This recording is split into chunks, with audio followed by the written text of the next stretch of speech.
ಪೂಜ್ಯನೀಯ ಗುರುಗಳಾದಂತಹ doctor BK ಸಯ್ಯಂಗಾರ್ ಅವರಿಗೆ ಒಂದು ನಮನ.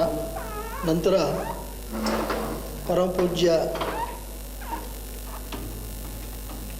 ಕಂಚಿಪೀಠದ 68ನೇ ಪೀಠಾಧಿಪತಿಗಳಾದಂತಹ ಶ್ರೀ ಶ್ರೀ ಶ್ರೀ ಚಂದ್ರಶೇಖರೇಂದ್ರ ಸರಸ್ವತಿ ಸ್ವಾಮಿಗಳು, ಯಾರನ್ನು ನಾವು ನಡೆದಾಡೋ ದೇವರು ಅಂತ ಕರೆದಿದ್ವೋ ಅಂತಹ ಮಹಾನ್ ವ್ಯಕ್ತಿಗಳ ಬಗ್ಗೆ ಸಹ ಸ್ವಲ್ಪ ವಿಷಯವನ್ನು ತಿಳಿಯುತ್ತಾ, ಶ್ರೀಮತಿ MD ಪಲ್ಲವಿ ಮತ್ತು ಶ್ರೀ ಅರುಣ್ ಅವರ ತಂಡದಿಂದ ಶಂಕರರ ಸುಶ್ರಾವ್ಯ ಗೀತೆಗಳು ಸಹ ಮೂಡಿಬರಲಿದೆ. ಒಂದೆರಡು ನಿಮಿಷದಲ್ಲಿ ಕಾರ್ಯಕ್ರಮ ಪ್ರಾರಂಭ ಆಗುತ್ತೆ. ಈ ಕಾರ್ಯಕ್ರಮದಲ್ಲಿ ನಾವು ಮೊದಲಿಗೆ ನಮ್ಮ ಯೋಗ ಗುರುಗಳಾದಂತಹ BK ಸಯ್ಯಂಗಾರ್ ಅವರ ಬಗ್ಗೆ ಸ್ವಲ್ಪ ಮಾಹಿತಿಯನ್ನು ಕೊಡ್ತೀನಿ.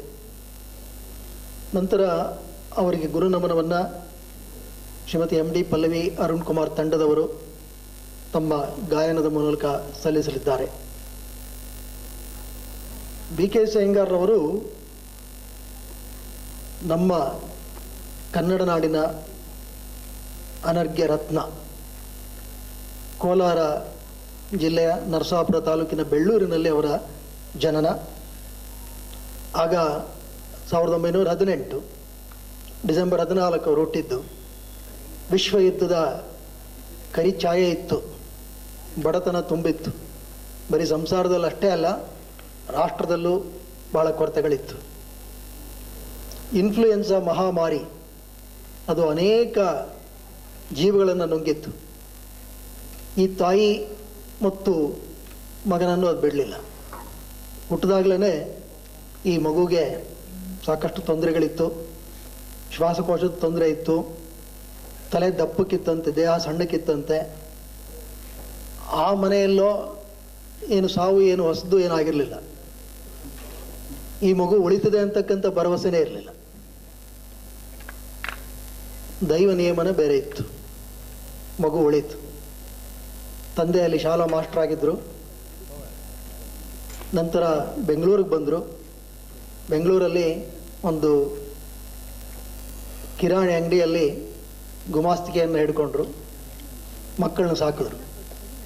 BK ಸಯ್ಯಂಗಾರ್ ಅವರು ತಮ್ಮ ಪ್ರೈಮರಿ ಶಿಕ್ಷಣವನ್ನು ಮಾವಳ್ಳಿ ಪ್ರೈಮರಿ ಸ್ಕೂಲ್ ಅಲ್ಲಿ ಮಾಡಿದ್ರು. ನಾನು ಇದ್ರ ಬಗ್ಗೆ ಪುಸ್ತಕ ಬರೆಯೋಕ್ಕೆ ಶುರು ಮಾಡಿದೆ ಕಳೆದ ವರ್ಷ. ನಮ್ಮ ಗುರುಗಳ ಬಗ್ಗೆ ಕನ್ನಡದಲ್ಲಿ ಪುಸ್ತಕ ಇಲ್ಲ ಅಂತ. ಆಗ ಅವರೂ ಬೆಳ್ಳೂರಲ್ಲಿ ವಾಸ್ತವ್ಯ ಹೂಡಿದ್ರು. ಅಂದರೆ ಅವರು ಈ ಭೌತಿಕ ದೇಹವನ್ನು ತ್ಯಜಿಸುವ 3 ತಿಂಗಳು ಮೊದಲು ಬೆಳ್ಳೂರಲ್ಲಿದ್ದರು. ಪುಸ್ತಕದ ಎಲ್ಲ ಸಿದ್ಧತೆ ಮಾಡಿಕೊಂಡು ಅವ್ರನ್ನ ಭೇಟಿ ಮಾಡೋಕ್ಕೆ ಹೋದೆ. ಒಂದಿನ ಬೆಳಗ್ಗೆ ನಾನು, ನನ್ನ ಸ್ನೇಹಿತರಾದಂಥ ಮುರಳೀಧರ ಮತ್ತು ಮಾಧವ ಹೋದ್ವಿ. ಹೋಗಿ ಭೇಟಿ ಮಾಡಿದ್ವಿ. ಅವ್ರಿಗೆ ನಾವು ಜಾಸ್ತಿ ತೊಂದರೆ ಕೊಡಬಾರ್ದು ಅಂತೇಳಿ ಒಂದು ಪ್ರಿಂಟೌಟ್ ತೊಗೊಂಡೋಗಿದ್ದೆ. ಗುರುಜಿ ಇದು ಬರೆದಿದ್ದೀನಿ, ತಾವು ಇದನ್ನು ಓದಿ ಆಮೇಲೆ ಬಂದು ಕಾಣ್ತೀನಿ ಅಂದೆ. ಇಲ್ಲ ಇಲ್ಲ ಕಣ, ಓದೋ ಇಲ್ಲೇ ಅಂತ ಕೂತ್ಕೊಂಡ್ರು. ಸುಮಾರು ಅವರೊಡನೆ ಒಂದು 6 ಗಂಟೆಗಳ ಕಾಲ ಸತತವಾಗಿ ಕಾಲ ಕಳೆಯತಕ್ಕಂಥ ಸೌಭಾಗ್ಯ ನಮ್ದೆಲ್ಲರದು ಆಗಿತ್ತು. ನಮಗೆ ಊಟನ ಹಾಕಿದ್ರು, ಸಿಹಿನೂ ತರಿಸಿ, ಜಾಮೂನು ತಿನ್ನಿಸಿ ಕಳಿಸಿದ್ರು. ಇದನ್ನೆಲ್ಲ ಓದಿದೆ ಅವ್ರಿಗೆ. ಆಗ ಸಾಕಷ್ಟು ಮಾಹಿತಿಗಳನ್ನು ಕೊಟ್ಟರು, ಭಾಳ ಸಂತೋಷಪಟ್ಟರು. ಅದರಲ್ಲಿ ಕೆಲವು ಮಾಹಿತಿಗಳನ್ನು ನಿಮ್ಮ ಮುಂದೆ ಹಂಚ್ಕೋತೀನಿ. ಹೇಗೆ ಬದುಕಿಗೆ ಅವರು ನಮ್ಮೆಲ್ಲರಿಗೂ ಒಂದು ಆದರ್ಶ ವ್ಯಕ್ತಿಗಳಾಗಬಲ್ಲರು ಅನ್ನೋದಕ್ಕೆ. ಅವರು ಓದಿನಲ್ಲಿ ಏನಷ್ಟು ಮುಂದಿರಲಿಲ್ಲ ಪಾಪ. 7ನೇ ಕ್ಲಾಸಲ್ಲಿ ಇಂಗ್ಲೀಷ್ ಫೇಲ್. ಕಷ್ಟಪಟ್ಟರು. ಫೀಸ್ ಕಟ್ಟೋದು ಕಷ್ಟ. ಆಗೆಲ್ಲ ಒಂದು ಸಬ್ಜೆಕ್ಟ್ ಫೇಲ್ಯೂರ್ ಆದರೆ ಎಲ್ಲ ಸಬ್ಜೆಕ್ಟು ಕಟ್ಟಬೇಕು, ಮತ್ತೆ ಹೋಗ್ಬೇಕು. ಈಗಿನ ಥರ ಪಾರ್ಟ್ ಬೈ ಪಾರ್ಟ್ ಇಲ್ಲ. ಅದಾಯಿತು. ಅವರ ಬಾಬಾ ಕೃಷ್ಣಮಾಚಾರ್ಯರು ಇವ್ರನ್ನ ಮೈಸೂರಿಗೆ ತರ್ತಾರೆ.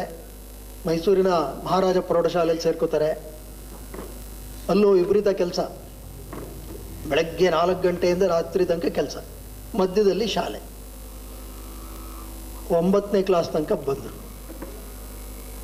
9ನೇ ಕ್ಲಾಸಲ್ಲಿ ಇಂಗ್ಲೀಷ್ ಫೇಲ್. ನಾನು ಯಾಕೆ ಈ ಇಂಗ್ಲೀಷ್ ಫೇಲ್ ಅನ್ನೋದನ್ನು ಯಾತಕ್ಕೆ ಒತ್ತಿ ಹೇಳ್ತಿದ್ದೀನಿ ಅಂತ ಹೇಳಿದ್ರೆ,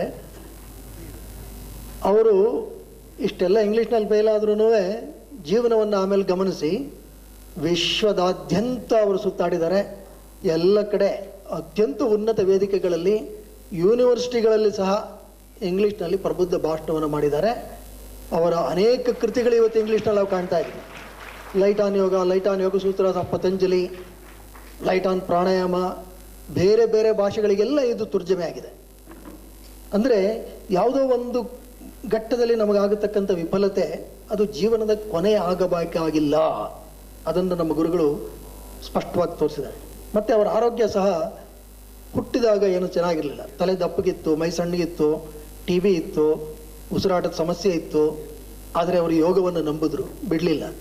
ಯಾತಕ್ಕೆ ನಂಬಿದ್ರು ಅಂತ ಹೇಳಿದ್ರೆ ಅವ್ರಿಗೆ ಬೇರೆ ಯಾವುದು ದಾರಿ ಇರಲಿಲ್ಲ. ಅವ್ರ ಮೈ ಅವ್ರು ಬರ್ಕೋತಾರೆ. ಆಮೇಲೆ ಅವ್ರ ಬಾಗುವಿಕೆ ನೋಡಿದ್ರೆ ನಮಗೆ ಅದೊಂದು ವಿಡಿಯೋ ಹಾಕ್ತಾರೆ ನೋಡಿ, ಸುಮ್ಮನೆ ಹಾಗೇನೆ ಅವರ ಬಾಗುವಿಕೆಯನ್ನು ನೋಡಿದ್ರೆ, ಇದು ಈಗ ನೀವು ನೋಡ್ತಕ್ಕಂಥ ವಿಡಿಯೋ ಪ್ರಾಯಶಃ ಅವರು ಸುಮಾರು 65ರಲ್ಲಿ, ಅಂದರೆ ಅವರ ವಯಸ್ಸು 65-70 ಆಗಿದಾಗ ಮಾಡಿರೋದು.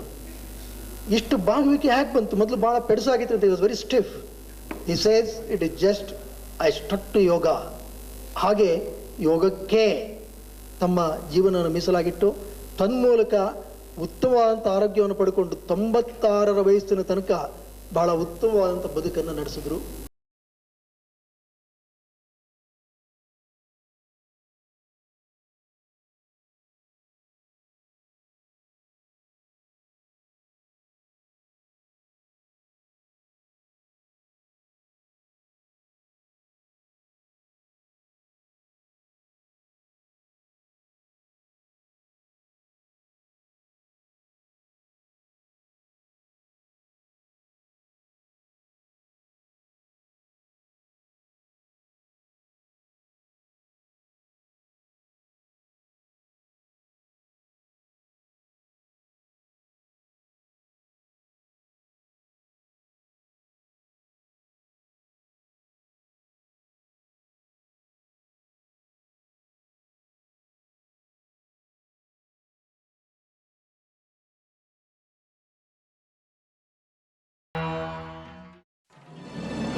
ದರ್ಶಿಸೆ ನಿನ್ನ ಪ್ರೀತಿಯ ಬೆಳಕಿನ ನಲ್ದ ಕೊಯ್ಯೆ ಮುಚ್ಚುಮರೆಯಲ್ಲದೆ ನಿನ್ನ ಮುಂದಲ್ಲವನ್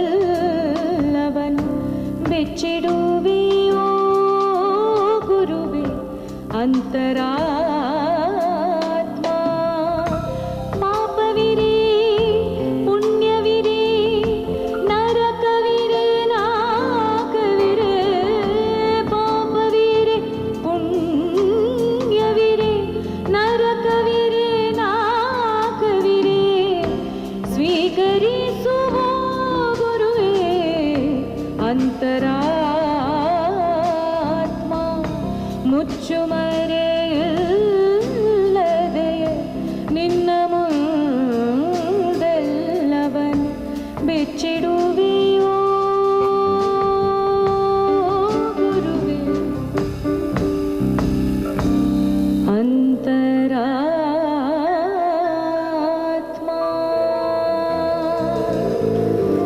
ಅಂತರಾತ್ಮ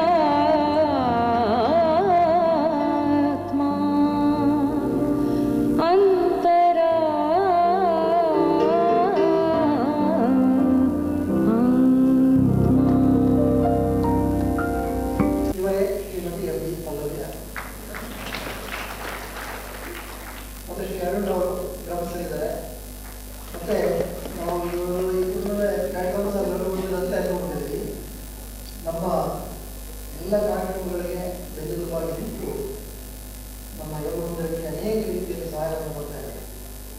ಬಹಳ ಧನ್ಯವಾದಗಳು. ಹಾಗೂ ನಮ್ಮ ಈರುವರೆಗೂ ಆತ್ಮೀಯ ಸಹಾಯ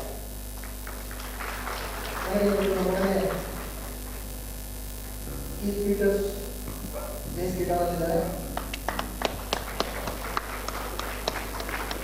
ಅಮಲ್ ಮಹಾಜನ್ ಕೀಬೋರ್ಡ್ನಲ್ಲಿ, ಕಾರ್ತಿಕ್ ಅವರು ವೈದ್ಯರಿದ್ದಾರೆ. ಆತ್ಮೀಯ ಸ್ವಾಗತ.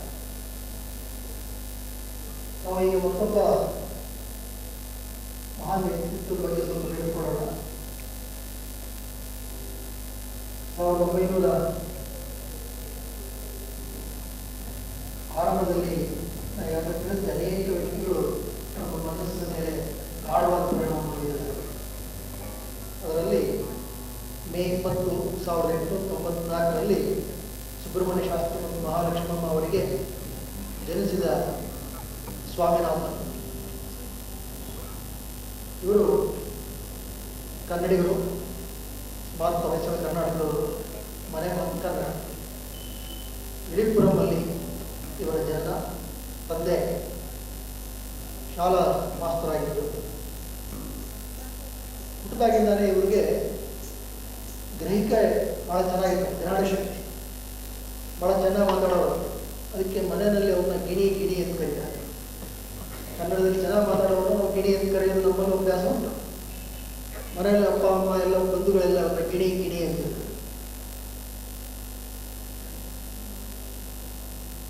3 ವರ್ಷ ಆಗಿದ್ದಾಗ ಈ ಸ್ವಾಮಿನಾಥನ್ ಬದುಕಿನಲ್ಲಿ ಒಂದು ಘಟನೆ ನಡೆಯಿತು. ಎಲ್ಲ ಮಲಗಿದ್ದಾರೆ. ಪಕ್ಕದ ಮನೆಯವರು ಬಾಗಿಲ ಹಾಕೊಂಡು ಅವರು ಊರಿಗೆ ಹೋಗಿದ್ದಾರೆ. ಮನೆ ಒಳಗಿದ್ದ ಏನೋ ಶಬ್ದ ಬಂತು. ಸೌಂಡ್ ಟಣ್ ಟಣ್ ಟಣ್ ಟಣ್ ಅಂತ ಏನೋ ಶಬ್ದ, ಪಾತ್ರೆ ಯಾರೋ ಅಲ್ಲಾಡಿದ ಶಬ್ದ. ಇವ್ರಿಗೆ ಎಚ್ಚರ ಆಯಿತು. ಶಬ್ದ ನಿಲ್ತಾ ಇಲ್ಲ, ಶಬ್ದ ಜಾಸ್ತಿ ಆಗ್ತಾ ಇದೆ. ನಾಯಿಸಿದ ಇನ್ಕ್ರೀಸಿಂಗ್. ಅಕ್ಕಪಕ್ಕದವರೆಲ್ಲ ಸೇರಿದ್ರು. ಎಲ್ಲರೂ ತೀರ್ಮಾನ ಮಾಡಿದ್ರೆ ಯಾರು ಕಳ್ಳ ಸೇರ್ಕೊಂಡ್ಬಿಟ್ಟಿದ್ದಾರೆ ಮೊದಲೇ ಆಗಿದೆ. ಒಬ್ಬೊಬ್ಬರು ತಮ್ಮ ಕೈ ಸಿಕ್ಕಿದ್ದು ನಾವೇ ಮಾಡಿಕೊಂಡು ಎಲ್ಲರೂ ಯಾರಾದ್ರು ಯಾರಾದ್ರು ಅಂತಿದ್ದಾರೆ. ನೋ ರೆಸ್ಪಾನ್ಸ್ ಒಂದು ಇನ್ಸೈಡ್, ಬಟ್ ಸೌಂಡ್ ಕಂಟಿನ್ಯೂ. ಆಗ ತೀರ್ಮಾನ ಮಾಡಿದ್ರು ಪ್ರಾಯಶಃ ಕಳ್ಳರಲ್ಲ, ಕಳ್ಳರಾಗಿದ್ದು ಇಷ್ಟೊತ್ತು ನಿಲ್ಲಿಸಬೇಕಾಗಿತ್ತು, ಸುಮ್ಮನೆ ನಾವು ಇರಬೇಕಾಗಿತ್ತು. ಇನ್ನೇನು ವಿಚಿತ್ರ ನಡೀತಾ ಇದೆ. ಕೆಲವು ಯುವಕರು ಸ್ವಲ್ಪ ಧೈರ್ಯ ಮಾಡಿದ್ರು, ಬನ್ನಿ ಬಾಗಿಲು ಹೊಡೆಯೋಣ ಅಂತ. ಧೈರ್ಯ ಮಾಡಿ ಬಾಗಿಲು ಹೊಡೆದ್ರು. ಎಲ್ಲ ನುಗ್ಗಿದ್ರು. ಪುಟ್ಟ ಬಾಲಕ ಸ್ವಾಮಿನಾಥನ್ ಕೇವಲ 3 ವರ್ಷ ಸಾಕ್ಷಿಯಾಗಿ ನೋಡ್ತಾ ಇದ್ದ. ಆಮೇಲೆ ನೋಡ್ತಾರೆ, ಅಲ್ಲಿ ನೋಡಿದ್ರು ಒಂದು ಬೆಕ್ಕು. ಅಲ್ಲೇನಾಗಿದೆ ಅಂತ ಹೇಳಿದ್ರೆ, ಈ ಮನೆಯವರು ಸಂಜೆ ಬಾಗಿಲು ಹಾಕ್ಕೊಂಡು ಹೋಗೋಕ್ಕೂ ಮುನ್ನ ಬೆಲ್ಲದ ಪಾನಕ ಮಾಡಿಕೊಂಡು ಒಂದು ಹಿತ್ತಾಳೆ ಪಾತ್ರೆಯಲ್ಲಿ ಕುಡಿದಿದ್ದಾರೆ. ಒಂದು ಸ್ವಲ್ಪ ಪಾನಕ ಬೆಲ್ಲ ಬೆಕ್ಬಿಟ್ಟಿದೆ. ಆ ಮೂತಿ ಇಷ್ಟೇ ಈ ಬೆಕ್ಕು ಆ ಬೆಲ್ಲದ ಆಸೆಗೆ ತನ್ನ ಮೂತಿನ ಒಳಗಡೆ ತೂರಿಸ್ಬಿಟ್ಟಿದೆ. ತಲೆ ಒಳಗಡೆ ಹೊಟ್ಟೋಗಿದೆ, ಆಮೇಲೆ ಹೊರಗೆ ಬರ್ತಾ ಇಲ್ಲ. ಆ ಪಾತ್ರೆಯನ್ನು ಕಿತ್ತೊಗೆಯೋಕ್ಕೆ ಅದೆಲ್ಲ ಕಡೆ ಅಡ್ಡಾದಿಡ್ಡಿ ಓಡಾಡಿ ಶಬ್ದ ಮಾಡ್ತಾರೆ. ಇವರೆಲ್ಲ ಹಿಡಿದ್ರು. ಆಮೇಲೆ ಭಾಳ ಕಷ್ಟಪಟ್ಟು ಅದು ತಲೆಯನ್ನು ಒಳಗೆ ಎಳೆದ್ರು. ಪಾತ್ರೆ ಬೇರೆ ಆಯಿತು, ಬೆಕ್ಕು ಓಡೋಯ್ತು. ಊರಲ್ಲೆಲ್ಲರೂ ಈ ಘಟನೆ ಹೇಳ್ಕೊಂಡು ನಗ್ತಾ ಇದ್ದಾರೆ, ಹಿಂಗಾಯ್ತು ಅಂತ. ಆದರೆ ಸ್ವಾಮಿನಾಥನ್ ಅವತ್ತು ನಿದ್ದೆ ಮಾಡಲಿಲ್ವಂತೆ. ಪುಟ್ಟ ಬಾಲಕ. ಅವ್ರಿಗೆ ಅನ್ನಿಸ್ತಂತೆ ಆಗ್ಲೇ, ಅರೆ ಪ್ರಾಯಶಃ ಇಡೀ ಮನುಷ್ಯ ಹೀಗೇನೆ ಯಾವುದೋ ಒಂದು ಆಶಾಪಾಶದಲ್ಲಿ ಸಿಕ್ಕಾಕೊಂಡ್ಬಿಟ್ಟು ಬಿಡಿಸ್ಕೊಳ್ಳಲಾಗದೆ ಒದ್ದಾಡ್ತಿದ್ದಾನೆ ಅನ್ಸುತ್ತೆ. ನಾನು ಈ ಹಾದಿ ತೊಳಿಬೇಕಾ ಅನ್ನೋ ಒಂದು ಪ್ರಶ್ನೆ ಅವರಲ್ಲಿ ಬಂತಂತೆ. ಆದರೆ ಇದನ್ನು ಕಂಚಿ ಪರಮಾಚಾರ್ಯರು ಬಹಳ ವಿನಯದಿಂದ ಹೇಳಿದ್ದು. ಸ್ವಾಮಿನಾಥನ್ನೇ ಮುಂದೆ ಕಂಚಿ ಪರಮಾಚಾರ್ಯರಾದರೂ ಅದನ್ನು ತಿಳ್ಕೊಳ್ಳೋಣ. ಭಾಳ ವಿನಯದಿಂದ ಮುಂದೆ ಹೇಳಿದ್ದು ಇದನ್ನು ಅವರು 70 ಸಂವತ್ಸರಗಳನ್ನು ಕಂಡ ನಂತರ. ಒಂದು ಘಟನೆ ಹೇಗೆ ಒಬ್ಬರಿಗೆ ರಂಜನೆ ಆದರೆ ಮತ್ತೊಬ್ಬರಿಗೆ ಮಹಾಬೋಧಕವಾಗಬಹುದು ಎಂಬುದಕ್ಕೆ ಇದೊಂದು ಸ್ಪಷ್ಟ ಉದಾಹರಣೆ. ಇದು ಅವರು ಹೇಳಿದ ಮಾರನೇ ದಿವಸ ಆ ಆಶ್ರಮ ಮಠದಲ್ಲೂ ಇದೇ ಥರದ ಒಂದು ಘಟನೆ ಆಯ್ತು. ಒಂದು ಹಾಲು ಕುಡಿಯೋಕ್ಕೆ ಹೋಗಿ ಒಂದು ಬೆಕ್ಕು ತನ್ನ ಮೂತಿ ಸಿಗಿಸ್ಬಿಟ್ಟಿದೆ. ಇವರೆಲ್ಲ ಬಂದು ಕಷ್ಟಪಟ್ಟು ಬಿಡಿಸಿದ್ರು. ಆಮೇಲೆ ಮಹಾಸ್ವಾಮಿಗಳಲ್ಲಿ ಬಂದು ಹೇಳಿದ್ರಂತೆ, ನೋಡಿ ಸ್ವಾಮಿ, ನೆನ್ನೆ ನೀವು ಈ ಘಟನೆ ನೆನಪಿಸ್ಕೊಂಡ್ರಿ, ಇವತ್ತು ಮಠದಲ್ಲಿ ಹೀಗೆ ಆಗೋಯ್ತು, ಇನ್ಮೇಲಿಂದ ನಾವು ಎಚ್ಚರಿಕೆಯಿಂದ ಈ ಪಾತ್ರೆಯನ್ನು ಮುಚ್ಚಬೇಕು, ಮೇಲೇನಾದರೂ ಒಂದು ಕಟ್ಟಬೇಕು ಅಂತ. ಅದಕ್ಕೆ ಕಂಚಿ ಪರಮಾಚಾರ್ಯರು ಹೇಳಿದ್ರಂತೆ, ದಯವಿಟ್ಟು ಹಾಗೆ ಮಾಡಬೇಡಿ, ಅದಕ್ಕೇನು ಕಟ್ಟಕ್ಕೆ ಹೋಗಬೇಡಿ, ಅದರ ಬದಲಾಗಿ ಇನ್ನೂ ಅಗಲದ ಕಂಠ ಇರತಕ್ಕಂಥ ಪಾತ್ರೆಯಲ್ಲಿ ಹಾಲನ್ನು ಇಡಿ, ಬೆಕ್ಕು ತನಗೆ ಬೇಕಾದಷ್ಟು ಕುಡ್ಕೊಂಡು ಆರಾಮಾಗಿ ಹೋಗಲಿ ಅಂತ. ಇದು ಅವರು ನೋಡತಕ್ಕಂಥ ಒಂದು ವಿಭಿನ್ನ ದೃಷ್ಟಿ. ಇಂತಹ ಪರಮಾಚಾರ್ಯರನ್ನ ಕುರಿತು ನಾವು 4 ಮಾತುಗಳನ್ನು ತಿಳಿದುಕೊಳ್ಳೋಣ. ಜೊತೆಗೆ ಶಂಕರರ ಕೆಲವು ಕೃತಿಗಳನ್ನು MD ಪಲ್ಲವಿ, ಅರುಣ್ ತಂಡದವರಿಂದ ಆಲಿಸೋಣ.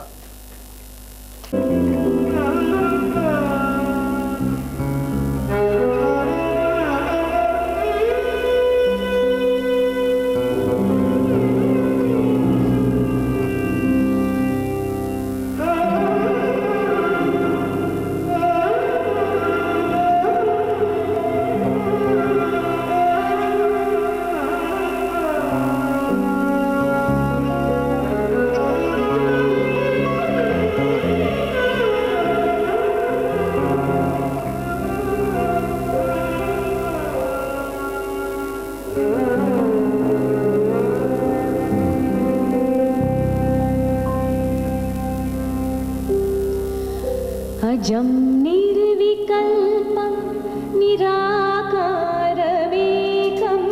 अजं निर्विकल्पं निराकारमेकं निरानन्दमानन्दमद्वैतपूर्णम् अजं निर्विकल्पं निराकारमेकं निरानन्दमानन्दमद्वैतपूर्णं परं निर्गुणं निर्विशेषं निरेहं परं निर्गुणं निर्विशेषं निरेहं परब्रह्मरूपं गणेशं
ನಿ ರೇ ಗ ಮ ಗ ರೇ ನಿ ದ ಮ ಗ ಮ ಧ ನಿ ರೇ ನಿ ದ ಮ ಗ ಮ ಧ ನಿ ಸ ನಿ ದ ನಿ ಗ ಮ ಗ ಮ ಗ ಮ ಗ ಮ ಗ ಜಗತ್ಕಾರಣ ಕಾರಣ ಜ್ಞಾನ ರೂಪಂ ಸುರಾದಿಂ ಸುಖಾದಿಂ ಗುಣೇಶಂ ಗಣೇಶಂ ಜಗತ್ಕಾರಣ ಕಾರಣ ಜ್ಞಾನ ರೂಪಂ ಸುರಾದಿಂ ಸುಖಾದಿಂ ಗುಣೇಶಂ ಗಣೇಶಂ ಜಗದ್ವ್ಯಾಪಿನಂ ವಿಶ್ವವಂದ್ಯಂ ಸುರೇಶಂ ಜಗದ್ವ್ಯಾಪಿನಂ ವಿಶ್ವವಂದ್ಯಂ ಸುರೇಶಂ ಪರಬ್ರಹ್ಮರೂಪಂ ಗಣೇಶಂ ಭಜೇಹಂ ಪರಬ್ರಹ್ಮರೂಪಂ ಗಣೇಶಂ ಭಜೆ ಪರಬ್ರಹ್ಮರೂಪಂ ಗಣೇಶಂ ಭಜೆ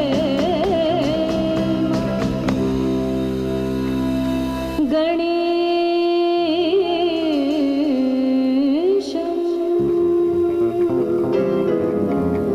ಭಜೆ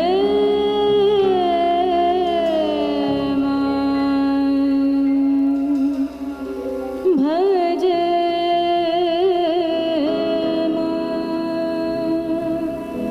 ಭಜೆ